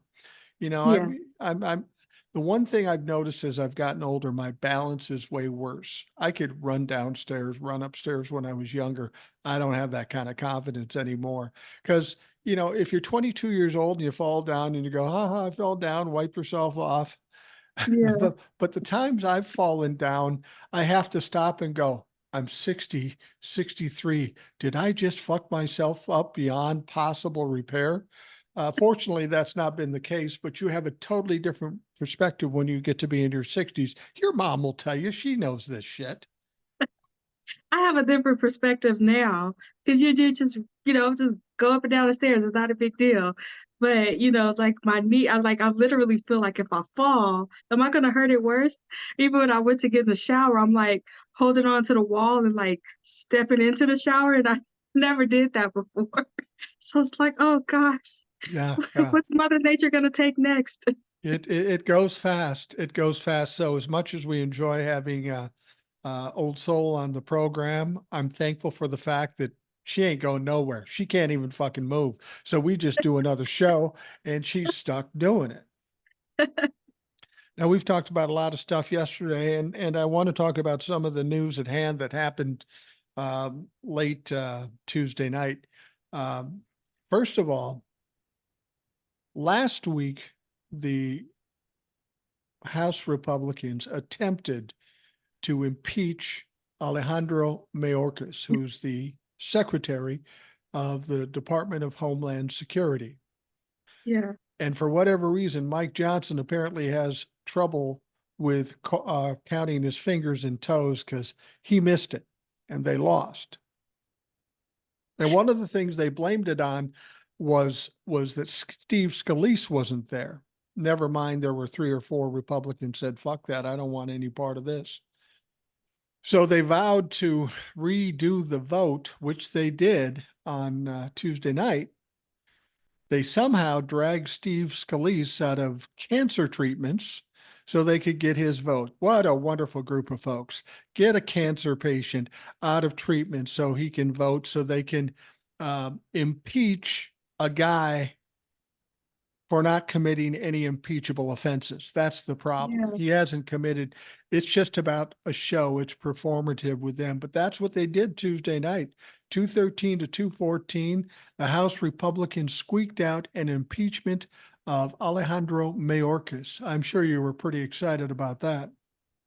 Yeah, I'm laughing for 2 reasons. The first reason is my grandmother would say you gotta be naked, the man gotta be naked to count to 21. Yeah, that's what I Yeah. thought about when you said Yeah. Johnson couldn't count. Well, no, hearing what we've heard about Johnson, I wouldn't be surprised if he was naked. And I wouldn't be surprised if he had to notify his son that he was naked. So, you know, you got that going for you. The first vote that failed, there was really only one person I wanted to hear from, and that was Nancy Pelosi. And she did do an interview. She looks so much like better now. I don't know what's Pressure's going off. on with her. She looks so refreshed. But she gave an interview and she said, and I was thinking to myself that I wish that regardless of party lines, you could look at someone as like iconic of a speaker as Nancy Pelosi, and you would want to learn and absorb some of her knowledge. You I would don't think think Mike, so. yeah, I don't think Mike Johnson's trying to do that though. But one thing she did say was the way that she would do it is she didn't worry about the votes on the other side. She worried about her votes Right. because she knew that if she had the votes, it didn't matter how they voted because she had the votes. It's just a formality there. So she was saying that, I guess it's like watching Mike Johnson and the Republicans embarrass themselves like this when they don't know or they're unsure that they don't have the votes. Like, why are you putting yourself through this? And I thought for her to just come out and just say that, like, it was good hearing from her when she said that. I don't worry about their votes. I always worried about my votes. Did I have enough votes? Yes, I'm taking it to the floor. No, I'm not taking it to the floor. And it really is that simple when you think about it. Do I have the votes or not? If she had it, she would go to the floor. If she didn't, she wouldn't.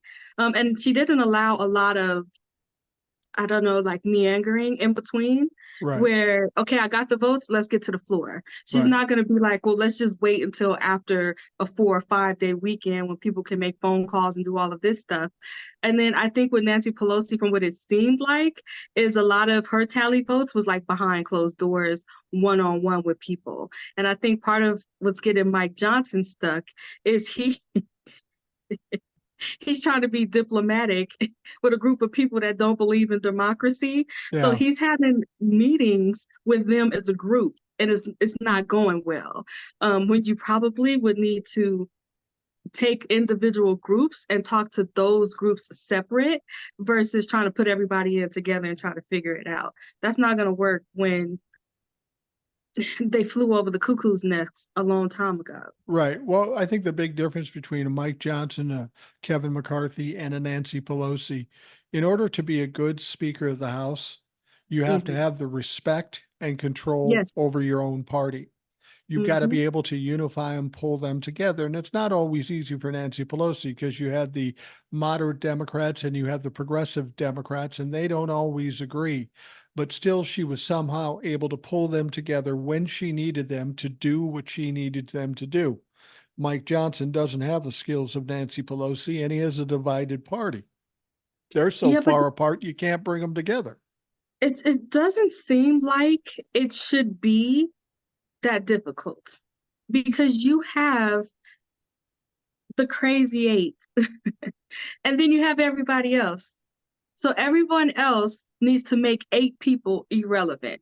How do we do that?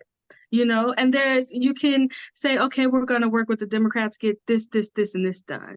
These 8 over here, they can just do whatever they want, go on social media, make all that noise, that's fine, but we're going to do what we need to do.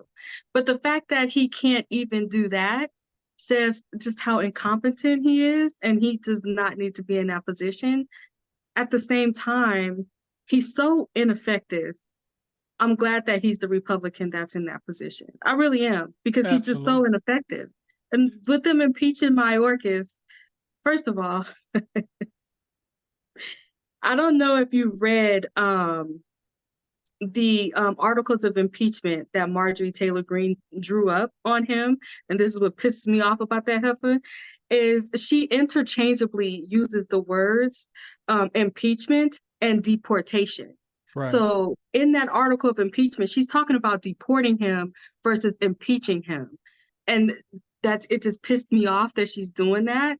And when I was reading it, I really felt like if I saw her on the street right now, this would be one of them times that I'm out of character. But she don't live in Vegas, so she ain't got to worry about that problem. Well, we could all we have to do is tell Marjorie, there's an uppity black woman in Las Vegas talking some shit about you. She'd fly right out there. Take her It could be three. arranged. Look at old Yeah, I soul, just old souls considering violence, and I don't blame you. I don't blame you at all with this. So they impeach this guy now, and I'm sure they're very proud of themselves. There's a lot of moist underwear out there from these guys because they finally accomplished something. And the fact is, they think they accomplished something, but they really accomplished nothing. It's just a talking point for them. yeah. Really, that's all it is. It's going to go to the Senate. It's going to go nowhere. And Mayorkas will continue to do what he does as long as Joe Biden wants him to do it. But this is all about when the election comes out and they say, well, Donald Trump's been impeached twice. Yeah, but we impeached Mayorkas. Yeah, but what about your attempt to impeach Joe Biden? Funny, we haven't been hearing about that much lately, have we? I saw a clip of Mike Johnson on the speaker floor, and they were like patting him on the back, shaking his hand, like as if this man had really just won a prize. And I'm like, what did you win? What did you get? And it's nothing. Like Nothing. you didn't win anything. You didn't earn anything.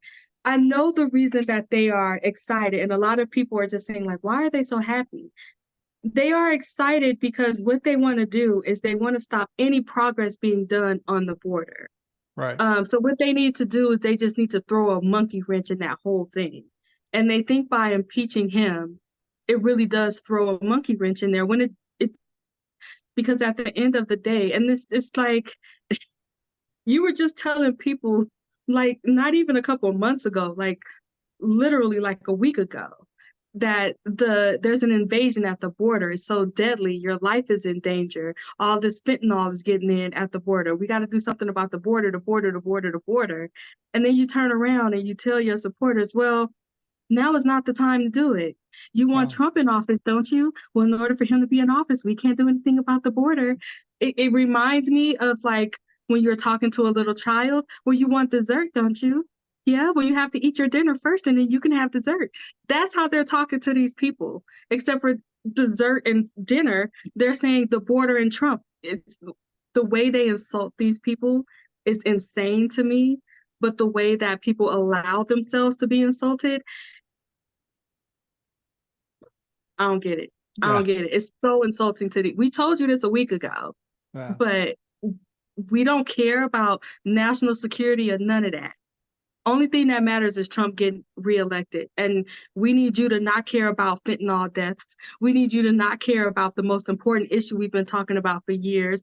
We need you to not care about caravans. We need you to not care about security. We need you to not care about none of this. The only thing you need to care about is Trump being elected. That's basically what they're telling these people. You know, the big reason why they voted to impeach Mayorkas on Tuesday afternoon, you know why they did that?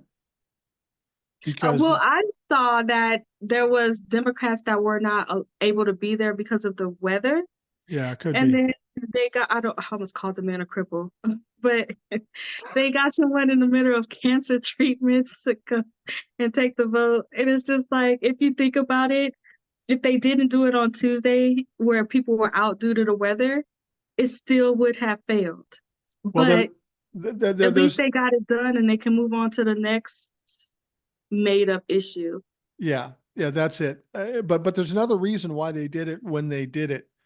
You're Hmm. right. They had to go drag Steve Scalise out of cancer treatments, bring him in, how God knows how, to vote on this in order to win by one vote, right? Steve Scalise is an interesting guy. He's a big time Trump humper. Yeah, You talk about karma. Remember that shooting at that baseball game yeah. with all the members of Congress? He was the only one that got shot, and he was in a hospital for a long time.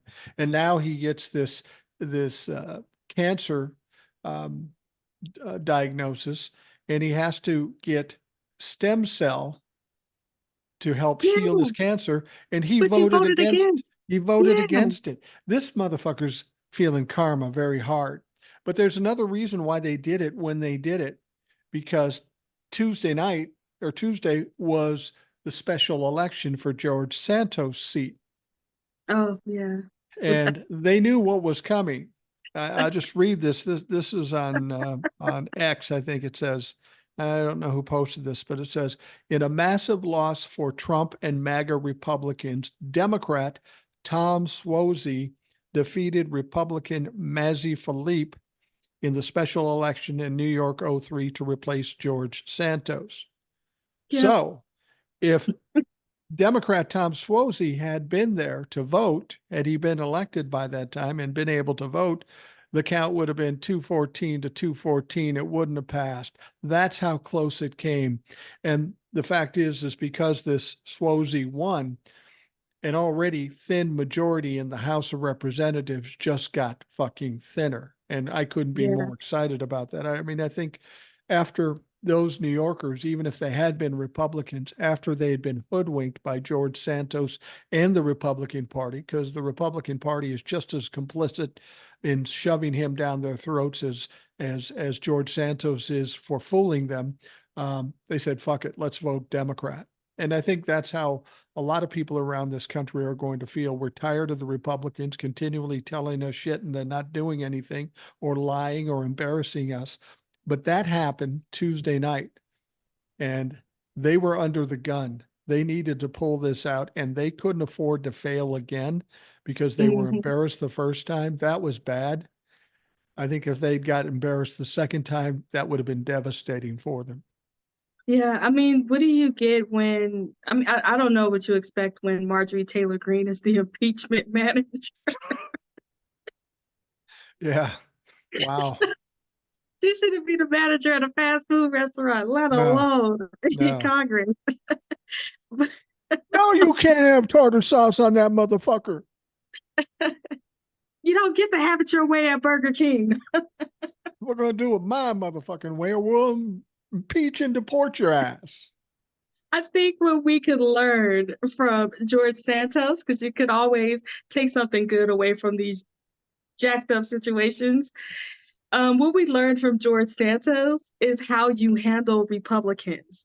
The way that the media and everybody put this man on Front Street and blasted him out for every single lie, every inconsistency. They did not ease up when they interviewed him. Like the way that they came after him is the way that they should go after Marjorie Taylor Greene, Mike Johnson, Donald Trump. Like, this is how you go after them. For whatever reason, that ability that we have to expose them and to make their own party see them for who they are and turn against them, we can only do that with George Santos. Well, not we, but just as a whole, like the media, Democrats, for whatever reason, they were able to do that with George Santos, but when it comes to the rest of these fools, where's that same energy? Because we can make them irrelevant as well, just like we did to him. You know, like name one of them that don't have, I don't want to say a skeleton, but like a whole cemetery in their closet. Yeah, no shit. No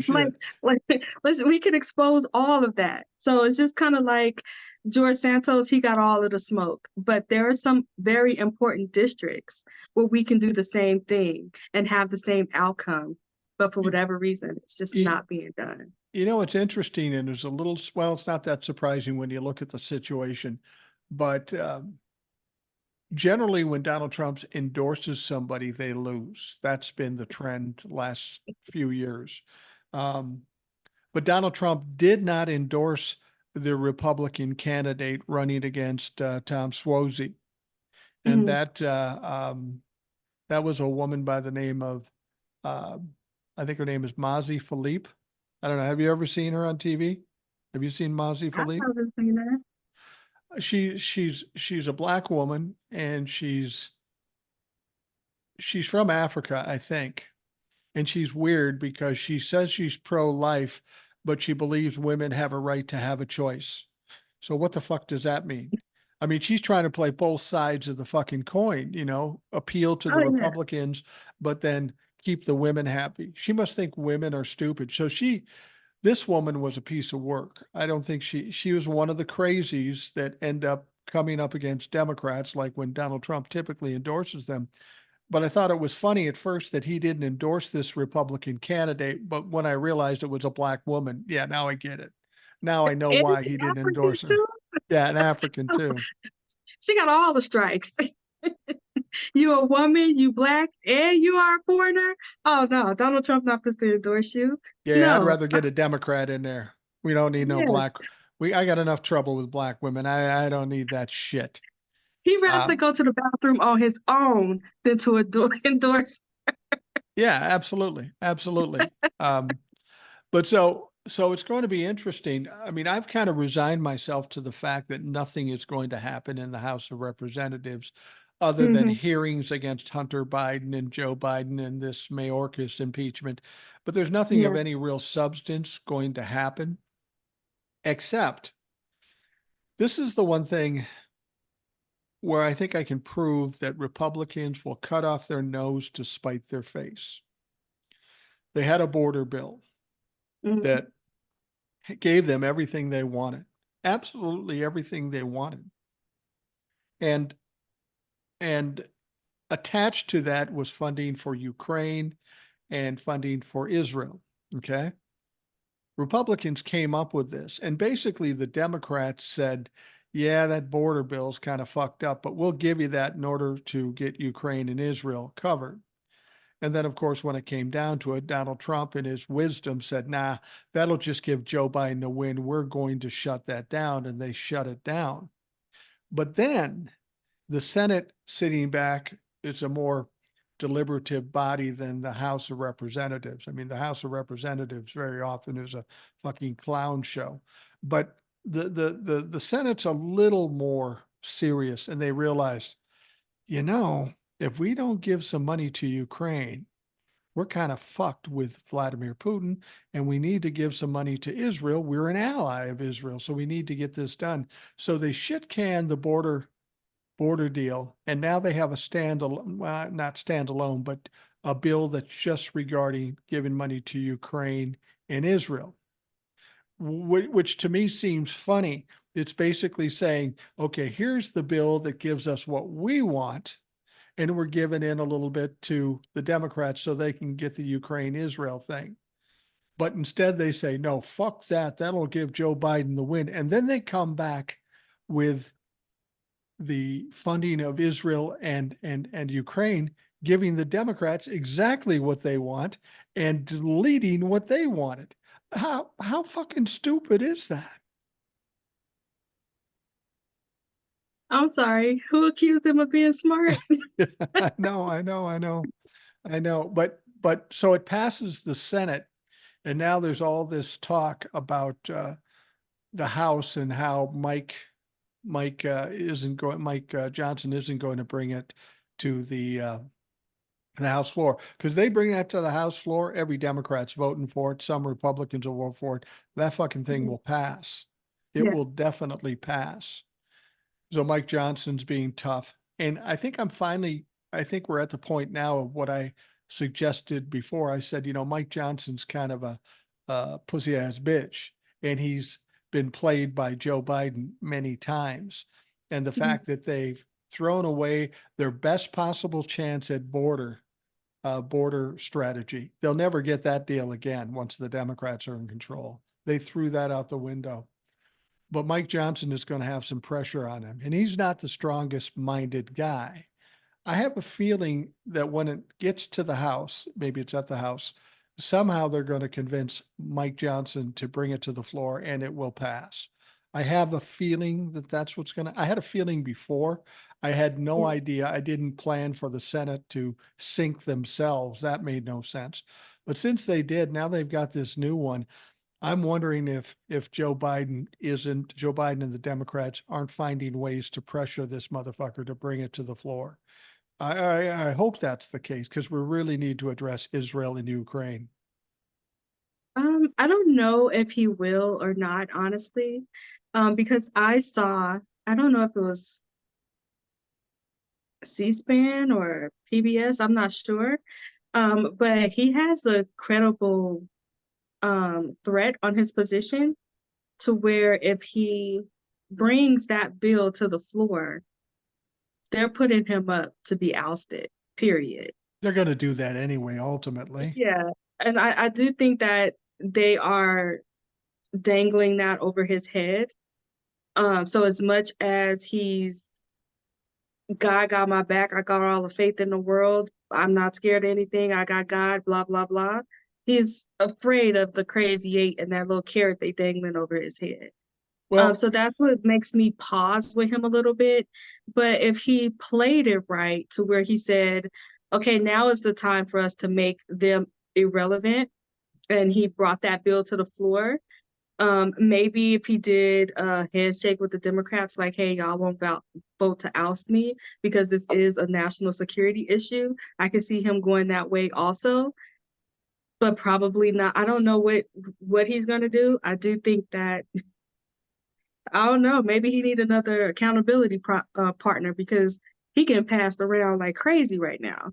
right. It's like everybody got a piece of Mike Johnson, so he might need an accountability partner, because his son don't want to see none of this. This is not going to be pretty. Well. This scenario is the exact same scenario that Kevin McCarthy was in. He had the same threat hanging over his head. And for whatever reason, Kevin McCarthy says, fuck it, we're just going to do it my way. And maybe he thought the Democrats would back him up, which they didn't, for good reason, because he went back on a deal with Joe Biden. He lied to Joe Biden and he didn't follow through. So once they did that, the Democrats said, fuck yourself, you're gone. It's okay. But the Republicans have another problem. they had a hell of a time getting Mike Johnson as Speaker of the House, getting him elected. They had to scrape the bottom of the barrel. Mike Johnson was the third fucking choice. The second choice was Steve Scalise that they had to wheel in a wheelbarrow to vote in the last thing. So, Yeah. so they don't really have a lot of choices and they don't have a lot of time. You know, we're talking about 9 months, 10 months before they're all done. So Yeah. I think Mike Johnson is probably safer than Kevin McCarthy was because of the embarrassment to get Kevin McCarthy elected and then the Mhm. embarrassment that they went through to get Mike Johnson. And there really are no other options except, say, Marjorie Taylor Greene. And there's no way the normal people are going to vote for her. They really don't have any way out. This is how it is with Republicans. They make threats that they can't back up, and they're hoping against hope that people will fold to say, oh no, they're tough guys. But when you push them back and force their hand, they always fucking fail. I just think the pressure is going to be put on Mike Johnson. And frankly, at this point, I think the same thing with Kevin McCarthy. You want to get rid of me? Cool. This job sucks. He maybe wants to get the fuck out of there. I think it just depends on how crazy is the crazy eight. I don't put anything past them. I really don't. I I do think that it doesn't matter if it costs national security, lives. It doesn't matter what the price is. What it is, the most that's important to them is maintaining power and Yeah. making sure that Trump gets reelected. And I do think that they are willing to not have a Speaker of the House, not get anything done in efforts to make Joe Biden look bad. So when there's no aid to Ukraine, when there's no aid to Israel, when there's nothing more being done at the border, um, they can make it look like that's all Biden's fault. If Yeah. you keep Mike Johnson in place, then there's a possibility there. There's some kind of hope there that they can twist his arm enough to make him bring certain votes to the floor and get certain things done. They don't want anything getting done. So if that means getting rid of Mike Johnson, then they would be perfectly fine with doing that. But You and that's, I and the rest of the world see it as idiotic. yeah. They don't see it that way. They see it as the greater good. We need to get Trump here. We don't care. So we don't care about who suffers. We don't care about national security. We don't care about our allies. We don't care about NATO. We don't care about none of that. We need to stop making Joe Biden look good. And how can we do that? Get rid of Mike Johnson. Nothing gets done. Spin it somehow, make it look like it's Biden's fault, and you know, put your eggs in that basket. I But think that they could they could do that. I well, really they do. in their mind they may be thinking that, but how has that worked out for them in the past? We're going to get Joe on the border. He's not working on the border. So what do? They shit can the border. Now Joe Biden turns it around and say, "Hey, I'll shut down the border. Hey, I'll pass that bill. I'll sign that bill." And they say no. So that narrative has gone the opposite way. Maybe they thought they were going to make Joe Biden look bad, but they Mhm. did just the opposite. And that's where the ignorance comes into play. They can kick out uh, Mike Michael Johnson Johnson. and to try to make Joe Biden look bad, but it hasn't worked yet. They've tried it many times and they fail every fucking time. Right. And I mean, you just said that they thought about these plans like evil villains before they did it. At this point, I think they would be more successful if they didn't think about it. Because when they do think about it and they lay out a plan and they execute that plan, it doesn't go well for them. So they probably would be better off just not thinking about nothing and then just doing whatever. Maybe that will work out better than their thought process. Well, and that's why I've said to people who say, well, Donald Trump could win and the Republicans could sweep the House and all that stuff. Since 2022, everything they've done has been a failure. There's been no wins. They look Yeah. worse each and every time. So now they got 9 months to get some wins and they're still losing. I mean, Yeah. these guys, it's almost like they're trying to tank their own party because the things they do are so ridiculous. And the reason they make these mistakes is the one thing that brings down most men and some women. It's fucking ego. Yeah. Ego, ego pollutes your mind and makes you think you're all powerful. And if you think you're all powerful, then you do these things thinking you're a genius, and then you fail. And if you're a narcissist or a sociopath, you think, well, I failed that time, but surely I won't fail the next time. And they keep failing, and they keep doing this to themselves. I don't think they can look good by not funding Ukraine and Israel, because, for whatever reason, they got a hard on for Ukraine, but they aren't going to get Israel if they don't get Ukraine, and they seem to be all on the side of Israel. So, in spite of the fact this is more of a Democratic thing because they want to fund both sides, they have a dog in the fight because they want to stand up for Israel to expose Joe Biden for his poor decisions in the Israeli thing. So they're kind of caught between a rock and a hard space. They want that Israeli thing. They want to shut down Ukraine, which is crazy. Um, you're trying to place logic in the minds of these Trumplafucks, and what we found in the last 7 years, there is no logic. There is no critical thinking. There's no common sense. It's all about egos, emotion, and fear, and that will always sink you. Yeah, and the enabling and the allergies, the severe allergies to reality and the truth, is what's going to do them in. Kayleigh McEnany, when I look at her, other than just the fact that she's such a liar and just how detrimental she is to democracy. And I know she knows better because I've seen her on CNN. Right. But she is a smart woman and she is articulate. She's someone who could strategize very well for them. But when she sounds the alarm on issues that are issues for Trump, when she was sounding alarm for Kamala Harris, Roe v. Wade, like constantly doing this. The first thing that happens is Trump comes out, he calls her a rhino, everyone's attacking her all of a sudden. And then the next thing you know, like I actually felt bad when I saw this. Oh my God, I shouldn't feel bad for her, but I did. And then the next segments that I saw her on, she like withdrew within herself and she spit in the talking points, and you can tell how careful she was not to step a toe out of line. Like she was aware that Trump is watching. He put a target on her back. She needs to toe the line. She was aware of that. So when you have people like her who could let them know, this is where we're going wrong, this is how we can fix it, this is what the public sees, this is what we need to do to get them to see it differently or see it our way.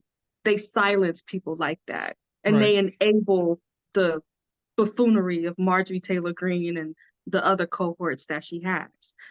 And I think that ego and the enabling of the stupidity is what's going to be the downfall to the Republican Party, because it's not like everyone is dumb. It's not like people don't know. And it's not like there isn't people there who could help push that agenda.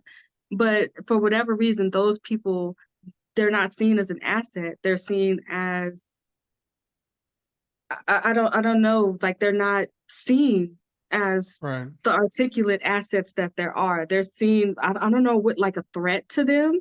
But when you have someone tell you in an articulate way, hey, this is what's going on, this is what the data show, like these are facts, we need to pay attention to this. They don't want to hear that. And so those are the people who they're pushing out, and they're bringing in more of the more extreme people. And that's going to be the downfall, because it's turning off more people than it's turning on. And then when you combine that with Trump being out there more and more and more, ain't no way. Ain't no way. Isn't Kayleigh McEnany also a convicted felon who's going to roll on Donald Trump? Isn't that the case? It's going to be hard to step lightly when she's forced to testify against Donald Trump. I think her being the press secretary and having access to him that she did, I don't see how she couldn't bring him down. And I don't see how he is not in fear of her doing that. the sad part about it is her having that in her back pocket and not having the, I don't want to say the nerve, but just not being willing to use it is pretty sad. It's It's pretty sad because I mean, as much as I root for Joe Biden and I'm going to vote for him, he couldn't pull that card with me, especially if I got that kind of intel in my back pocket. yeah, You really want to play this game?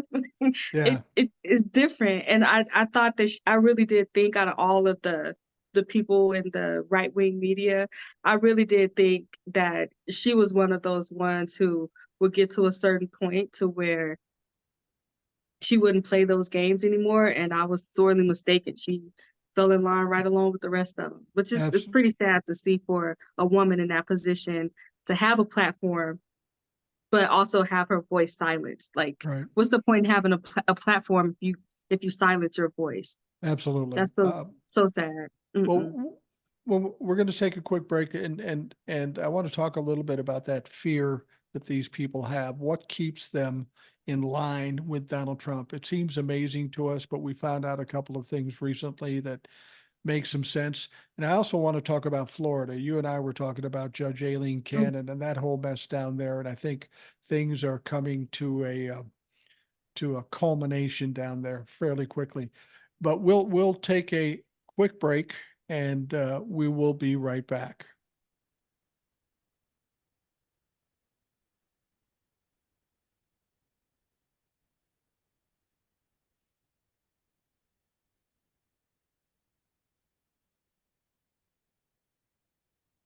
We're back on the Rational Boomer podcast, the last half hour of if I was a disc jockey back in my day when I was a disc jockey, it would have come out and said, we're in the middle of a double shot of old soul on your station to rock and roll. Yeah, we would have done that. We're doing this all in one fell swoop. The folks are hearing it over 2 days, but we're doing it all in one short period of time.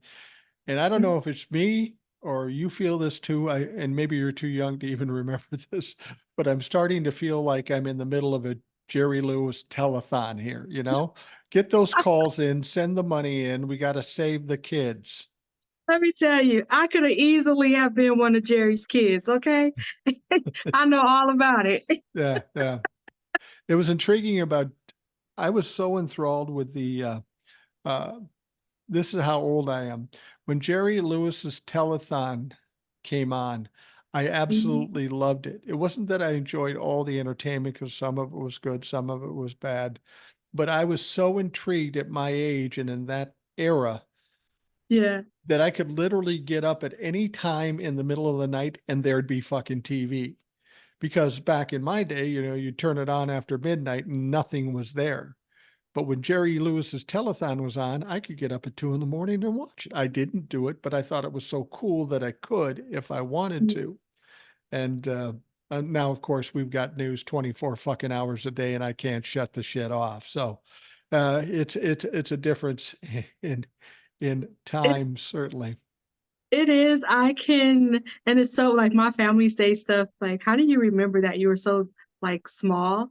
But I do remember like I would stay up and watch like Frontline or like PBS, like all these documentaries and stuff, and then it would just like go off, and you would hear that doo sound, and you got the colors up there. Yeah, Sometimes it would be just static in the television. I would fall asleep listening, and then I would just hear the static, and I would just kind of like wake up. And then, or sometimes it'll be just kind of like mountains or something on the television right, screen right. where there's nothing else playing. So I can remember that. Well, I remember Jerry Lewis, Jerry Lewis's kids, all of that. how old were you when you were watching Frontline and documentaries? How old were you when you were doing that? Oh my goodness, I was young. I always watched documentaries. My grandmother used to say, "Put something black and white on, she'll watch it," and I would. Well, it's funny. I have a 3, soon to be 4-year-old granddaughter, and she has no interest in documentaries. It has to be Bluey or Blimpy or Coco Oh Melon or nothing. Fuck it. It's yeah. going to be Coco Melon. I'm not watching Frontline, for God's sake. You had to be kind of a prodigy of sorts watching documentaries when you were 5? I don't know why, but I would just like to watch them. Just anything like historical, I would like love to watch that. Anytime they had stuff like about the civil rights movement, I would love to watch that because I would hear like my family talk about it so much all the time. But yeah, I was just pretty much intrigued with like other people's like stories and experiences. Even they used to have a show called Intimate Portrait where they would interview like different famous people, and I Yeah. would just watch that too, just in awe. And I think that's kind of like where I fell in love with like B. Arthur, Dolly Parton, those type of women, just by watching their biographies. Like, oh my gosh, she went through that. She did what? You know, it was pretty cool. I'm a nerd because I'm cheesing talking about that, but it's boring to the average person. I used to love it, be engrossed in it, just Well, engrossed in it. I will say what all those people are thinking out there listening to the podcast. Old soul, you're a weird girl, but we love you for it. I am.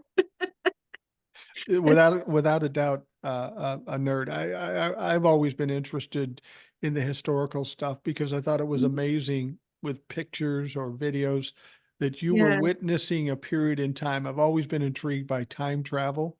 And Hmm. so when you're able to look at a picture, like I've seen pictures on the internet where they colorize the Civil War, and I'm going, wow, these guys were just fucking people. They were just kids. And Yeah. and I remember the earliest memory I have was when I was 3 years old. And I know I was 3 years old because it was 1963. And I don't remember the whole assassination of John F. Kennedy, Hmm. but I do remember sitting in front of the TV watching the funeral. And Yeah. there was one little stupid thing that I think of all the time, and it's what stuck it in my memory is when they were showing the procession during the funeral, there was a horse that went by.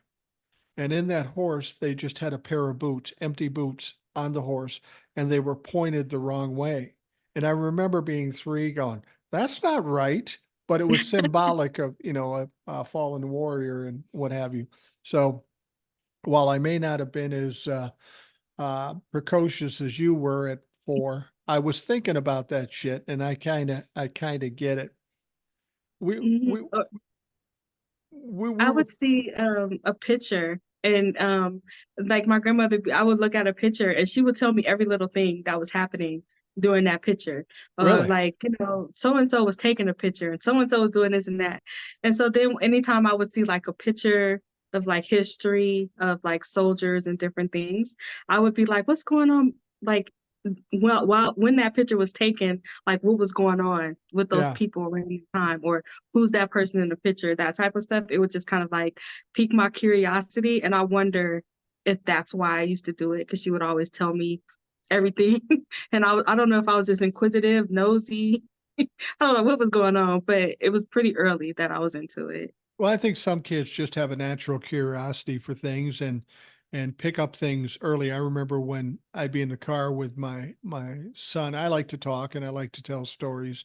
And my son we'd sit in the car and he'd just come out and say, "Dad, tell me about Vietnam. What's that about?" So I give him a dissertation about Vietnam, and then he'd say, what about the Depression?" And I go, "I wasn't around when the Depression was, but my grandfather was, and he's told me it's it's something I've always said to everybody, and people have asked me why I do what I do here. It's probably the same thing with you. I'm just naturally curious about everything and Hmm. everybody. I want to learn from the people I meet, whether it be somebody at a restaurant or somebody during the podcast. There's something valuable to learn from people, and I'm just naturally curious about it. And I think we would all do better if we were all curious as opposed to just uh, accepting the pablum that the media throws out at us as fact. And that may be the difference between with you and me as compared to some other people that are busy and have other things going on, and they just hear what they hear and they assume that's the truth. And oftentimes it's not the truth. Yeah, that is so true. I was watching I know you know all about the Alcatraz escape, the Yeah, Anglin brothers, and yeah, yeah. And I look at them and I see the type of men that they were, rural, where they came from, how they were underestimated, but they were so smart and intelligent, and they were so against the establishment, you know? And then you look so many years down the line and you just see men just like them in rural America who are so anti-establishment, right. hard, just hard workers, that type of stuff.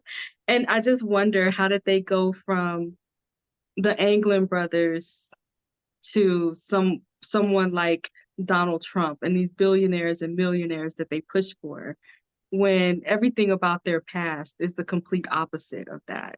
Well, So I think I think you can easily get disconnected from your past when you don't pay attention to what's going on in the picture, behind the picture, the people in the picture. When you don't pay attention to that, it's so easy to detach yourself from the past. And I think that could be what's going on with a lot of rural America, that they're missing that. I think the reason behind so many people got behind Donald Trump, it's really the fault of our government. A lot of people have felt beaten down, Yeah. disregarded, forgotten by our government, and they're angry about it. And then when somebody comes out and says, "Hey, I'll fight for you," whether they're lying or not, it seems like their only chance to get back into what they think they deserve and get back at the government. They're so angry with the government. And the fact that they're angry with the government isn't Donald Trump's fault. It's establishment government, establishment politicians leading up to Donald Trump. And that's why I always say it wasn't just the Republicans 2015 and before. It was Yeah. Democrats and Republicans. They weren't paying attention to what they should have paid attention to. And Mhm. that's part of the reason we are where we are. People were desperate and they were willing to take a flyer on a dumb fuck like Donald Trump, and they did. And then they got sucked into it. Either they're refusing to admit they were wrong or they're just caught up in a cult. I really honestly believe that. Yeah, I'm wondering, and I rack my brain about it all the time, because when did it switch? Yeah, Because typically, if past was an indicator of the present, certain men, they wouldn't join the establishment. They wouldn't root for the establishment. They would become outlaws. These would be our bank robbers. These would be this would be the hippie movement. They would be out there protesting. They would be pushing back against the establishment. They would be demanding more. But it seems like at some point they just fell in line with the establishment, right, but somehow justify it to themselves that it's not the establishment that they are with. right. I just don't know when that switched, when that disconnect took into place, because I would not have expected it to be as many people as it is from rural America. Um, to me, I'm really wish that I could understand when that switch took place. Well, and when you're talking about we were talking about the people around Donald Trump, like Kayleigh McEnany or any of these other people, and you wonder, they're presumably intelligent people and they see what's going on. Why do they stick so close to Donald Trump? And there's always been presumed that they were afraid that, maybe Trump had something on them or whatever. And I kind of discounted that. But now, as I get deeper into this and I watch it, I realize there is really a lot of fear. And it's not just about Donald Trump having something on them. They're afraid of the MAGA fucks who literally threaten people, stalk people, attack people. We know that's happening right now. It's happening to those poor women here in Georgia that were the election officials.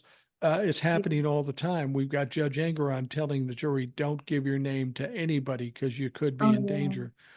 But over and above that, we're also now finding out from Ray Langford, the senator, the Republican senator, who came out and said that he got called out by a media star that said, if you push this bill through, this border bill through, I'll ruin your career.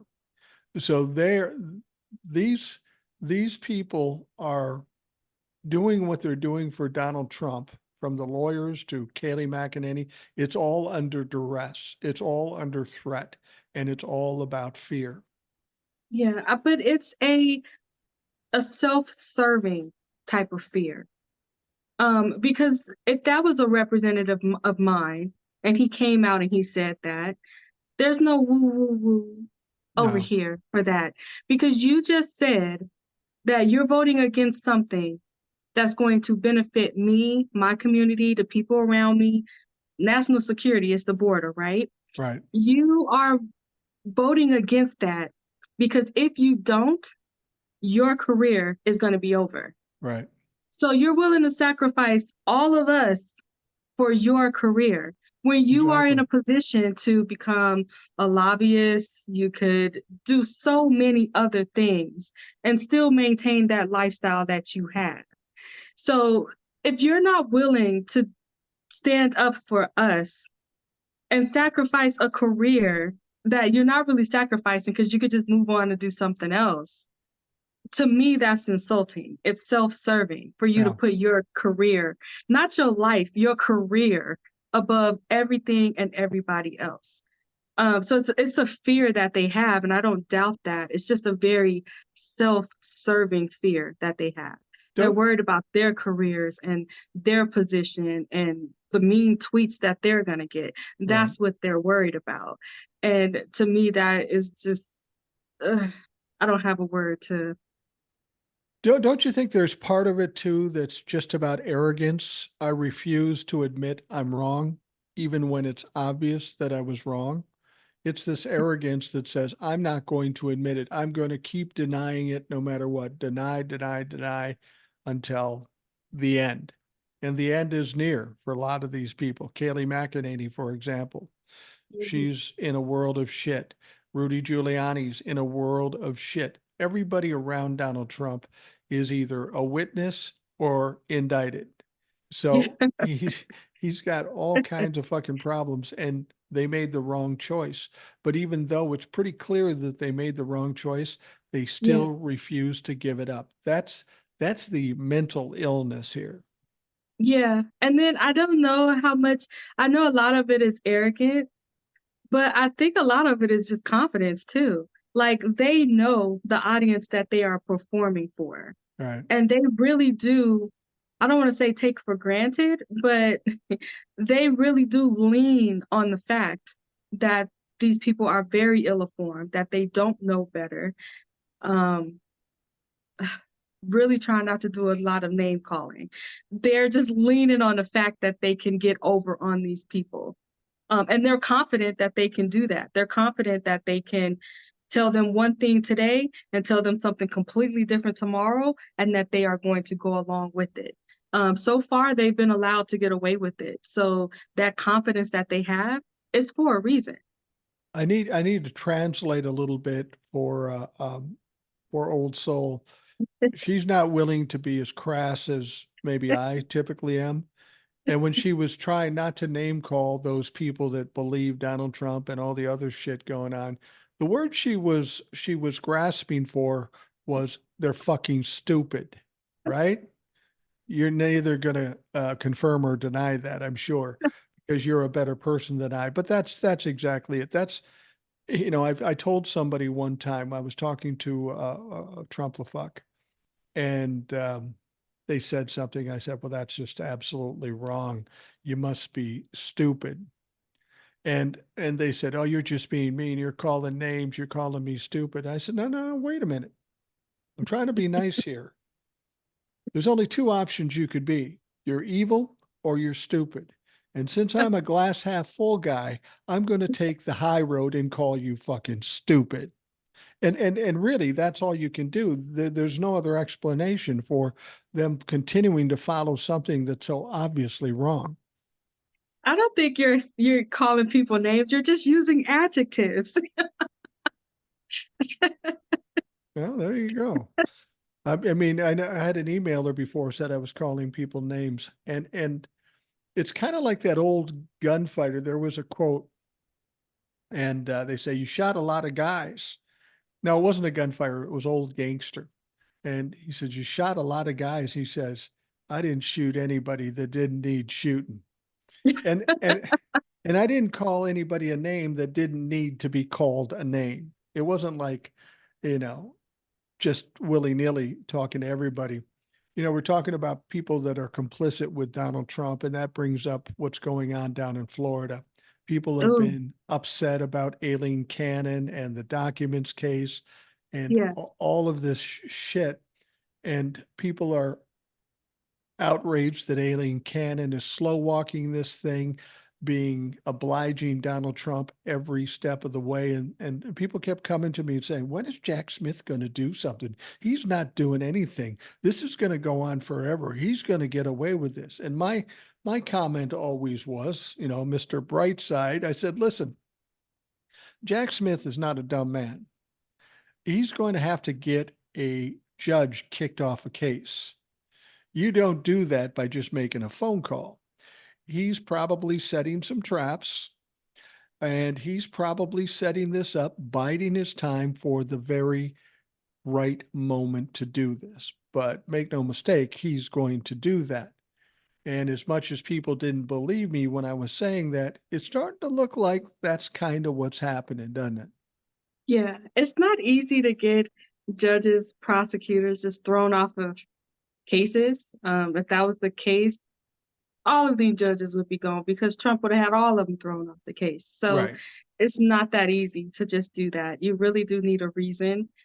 I watch Democracy Docket, and then I also go to their websites, and I try to soak up as much information, but I am a layperson, so I don't know the ins and outs of it. But from what I can understand, that what she's doing is these paperless orders, I guess that's what it's called. And a paperless order, it doesn't have like any documents or substantive anything attached to it. However, the prosecutor and the defense are supposed to take it as seriously as if it was like a standing order. Right. So in this way, she can do certain things with it being documented, but technically it's not documented. Right. So it's kind of like this like in between gray area that she's using to help Trump. One of the things that she's doing right now, which I think Jack Smith is going to get her on, is the whole SEPA thing that she's doing. Right. Because with SEPA, these are like national security, like heavy national security. So why does Trump's co-defendant, who is just an errand boy, why does him and his attorneys need access to these documents? The fact that she's having a hearing about that, it goes against SEPA. Right. However, it's like a paperless order. So that's a little bit different than if she would have like made it a stand-in order and like did it a different way. But because it's like paperless, he's having to try to navigate that gray area, kind of like this little song and dance that him and her are doing, from what I can see. That looks like that's a bit of the holdup there. But I do think the SEPA issue will be her undoing, because if you're being honest about it, not even Donald Trump needs access to these documents, No. because it's not about what's in the documents. It's about the fact that you stole them, you didn't take them, you stole them, and you refused to give them back. That's what the case is about.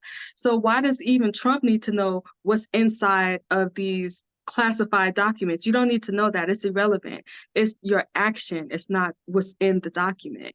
So, and then some of this stuff, from what I can see, is attorney's eyes only. And attorney's eyes only is the witness list. Right. And the reason that they set it up that way is because the judge, the prosecution, they know that it was only these 5 people that saw the witness list and their names and their addresses and their phone numbers. So when it gets leaked out, if it gets leaked out, it's not that hard to figure out who did the leaking or what side the leaking came from. But if you allow Trump to start coming and sitting in on some of these closed door hearings, which he recently did, you start allowing his errand boy to come and sit in on some of these hearings, his attorneys, this person, that person, then if things start to leak, it's a little bit harder to narrow down which side the leaking came from. Yeah. So I think the fact that they're asking for access to things that they don't need, and that they should be denied under the law. I think that is going to be her undoing when she gives them, or when she makes an actual standing order to give them access to that. Then I think at that point, Jack Smith is going to be like, oh, yep, that's enough.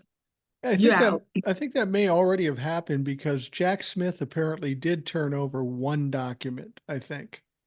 And that may Yeah, be the bait, as it were. yeah, and actually, from my understanding, there has been quite a few things that he's turned over.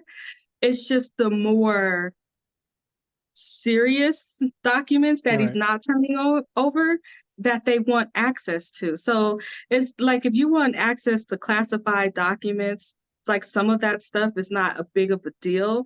But when it comes to certain things like where spies are located, where certain ships are, capability of these ships, capability of nuclear weapons, Trump doesn't need access to any of that. And that's the type of stuff that he's trying to get access to. And Jack Smith is fighting against it. And he's saying no, and he's pushing back on Eileen Cannon. But she keeps having these hearings to discuss whether, well, maybe they should, maybe they could, maybe whatever. So he's given up what he feels wouldn't like immediately endanger the country. He's given up a lot of those documents, but there's just some documents he's not willing to give up, and he shouldn't have to. And she is like pushing for him to like bend on that, and he's not doing it. Well, I think That and the for attorney's eyes only stuff with the witnesses and all that stuff, that's going to be her undoing because you're literally putting people's lives in danger.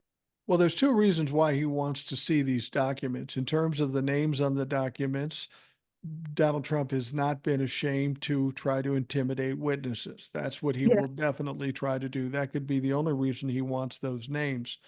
But more importantly, they had a meeting, I think Monday, Mm-hmm. with the defense and the prosecution and the judge. And Donald Trump's team announced what their defense was going to be. And it's almost laughable. Their defense is going to be that these weren't really classified documents, that they weren't important, that at Bedminster, when they showed that map, it was an outdated map, so it doesn't matter. But apparently, in my mind, what they're missing is what's in those documents isn't nearly as important as what you said. He stole documents. He held on Mm-hmm. to documents. He refused to give documents. He showed documents. That in itself is where the law was broken. And it doesn't matter what's in the documents, but that's their defense. They want to be able to look at those documents and say, see, this was no big deal. This was just about Russia and Iran and all that stuff. They want to try to make that case, which they can't make that case.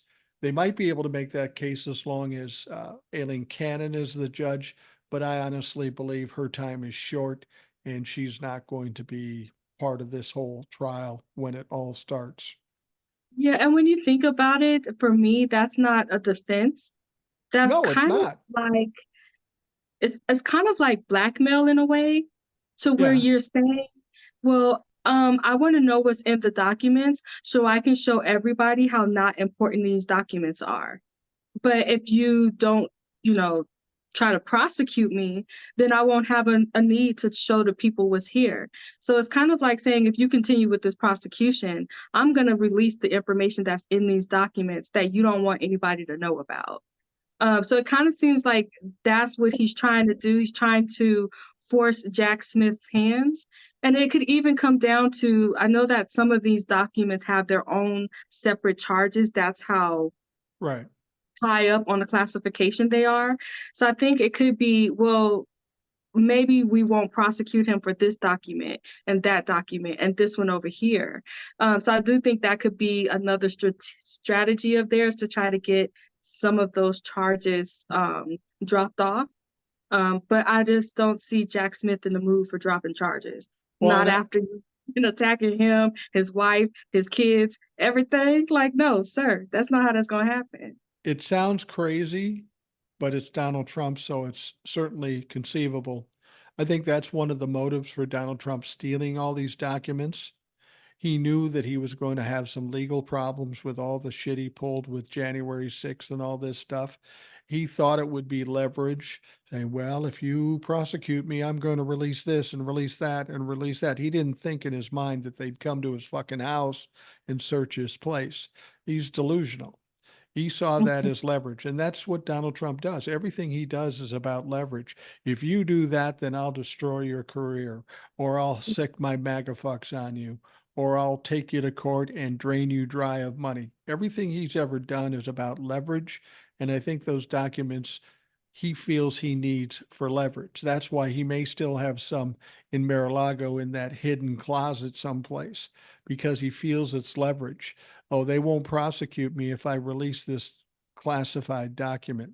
He doesn't realize that there's no way he's going to get away from that. But he doesn't have a lot of options right now, so he'll grab at anything.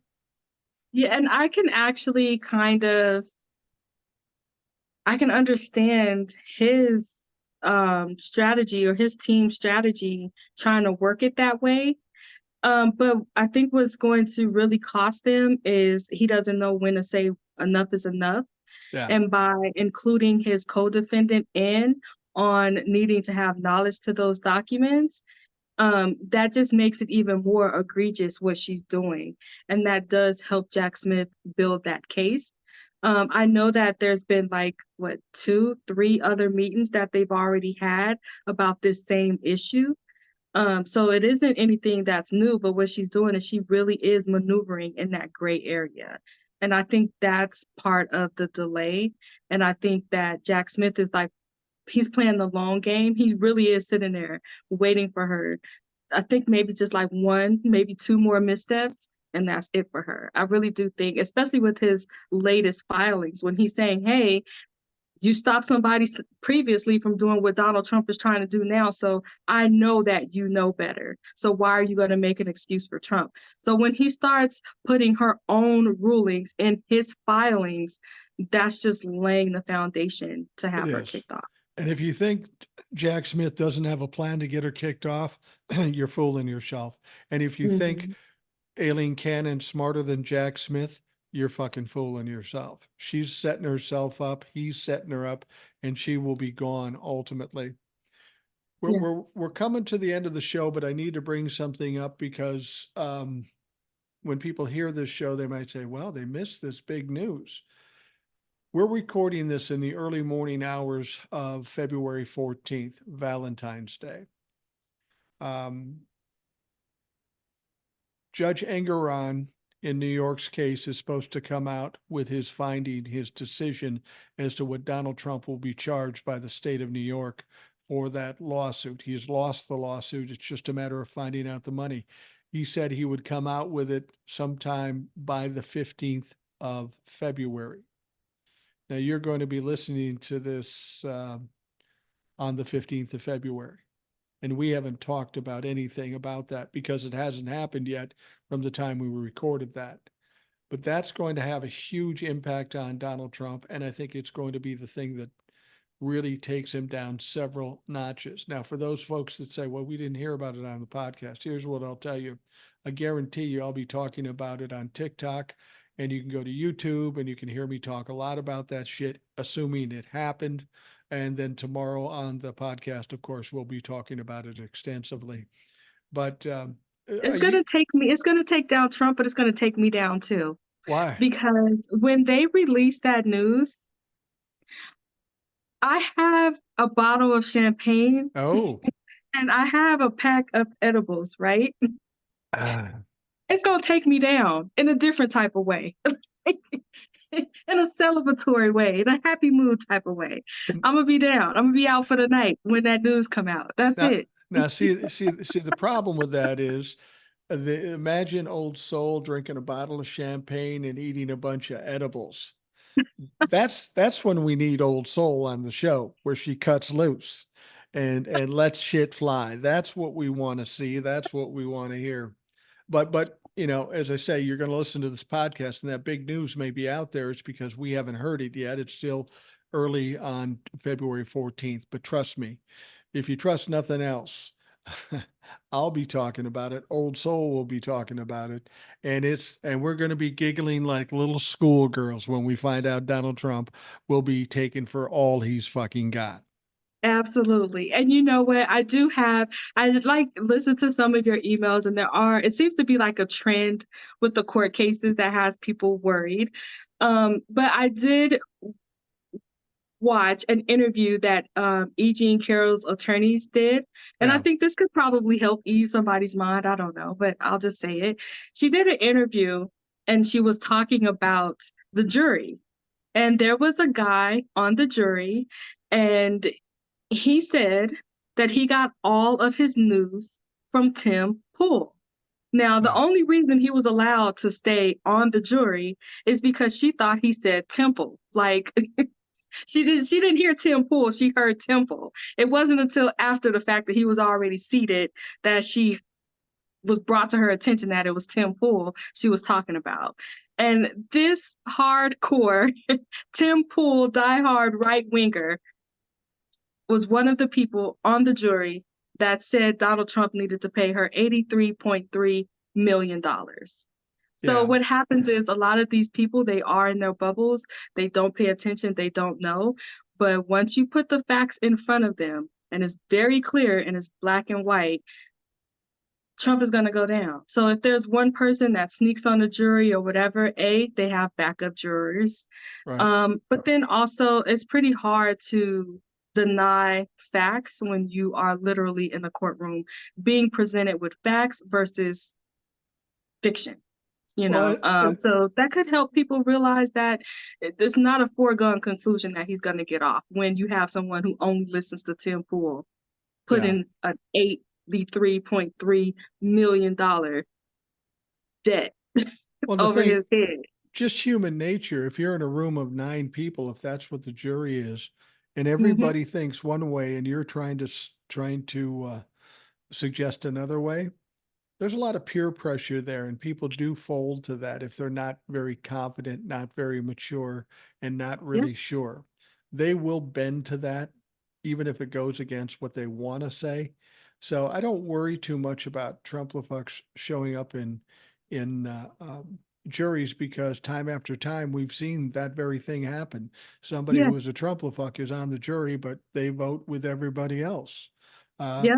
there's a certain In amount of the peer grand pressure there. jury, yeah, in Georgia, there was a diehard Trumper who actually, from my understanding, she wore her MAGA hat and took it off when she got to the courthouse Wow. in the Georgia case, and she still voted to indict. So it's try arguing facts when you are in a room full of people and you all saw the same facts. It's different if I'm getting my facts from MSNBC and you're getting your facts from Fox News or Newsmax. It's different because there's a whole different set of facts. But when you're in the room and you're presented all with the same facts, it's pretty hard to argue against 12, 9 jurors, however many, depending on the state that you have.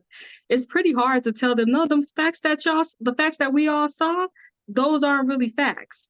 It's pretty hard to do that on top of the peer pressure. So there is hope that there will be convictions. In case anybody needed to hear that, I just wanted to share it. The important thing to remember regarding Judge Engoron's decision as to how much Donald Trump will have to pay, 370 million on up, there is no jury. It's just Yep. Judge Engoron. And remember, Donald Trump talked shit about Judge Engoron through the whole trial. So Ooh. Judge is not sympathetic to Donald Trump at this point. He shouldn't be. And he had Weisselberg, who he know perjured himself on his stand.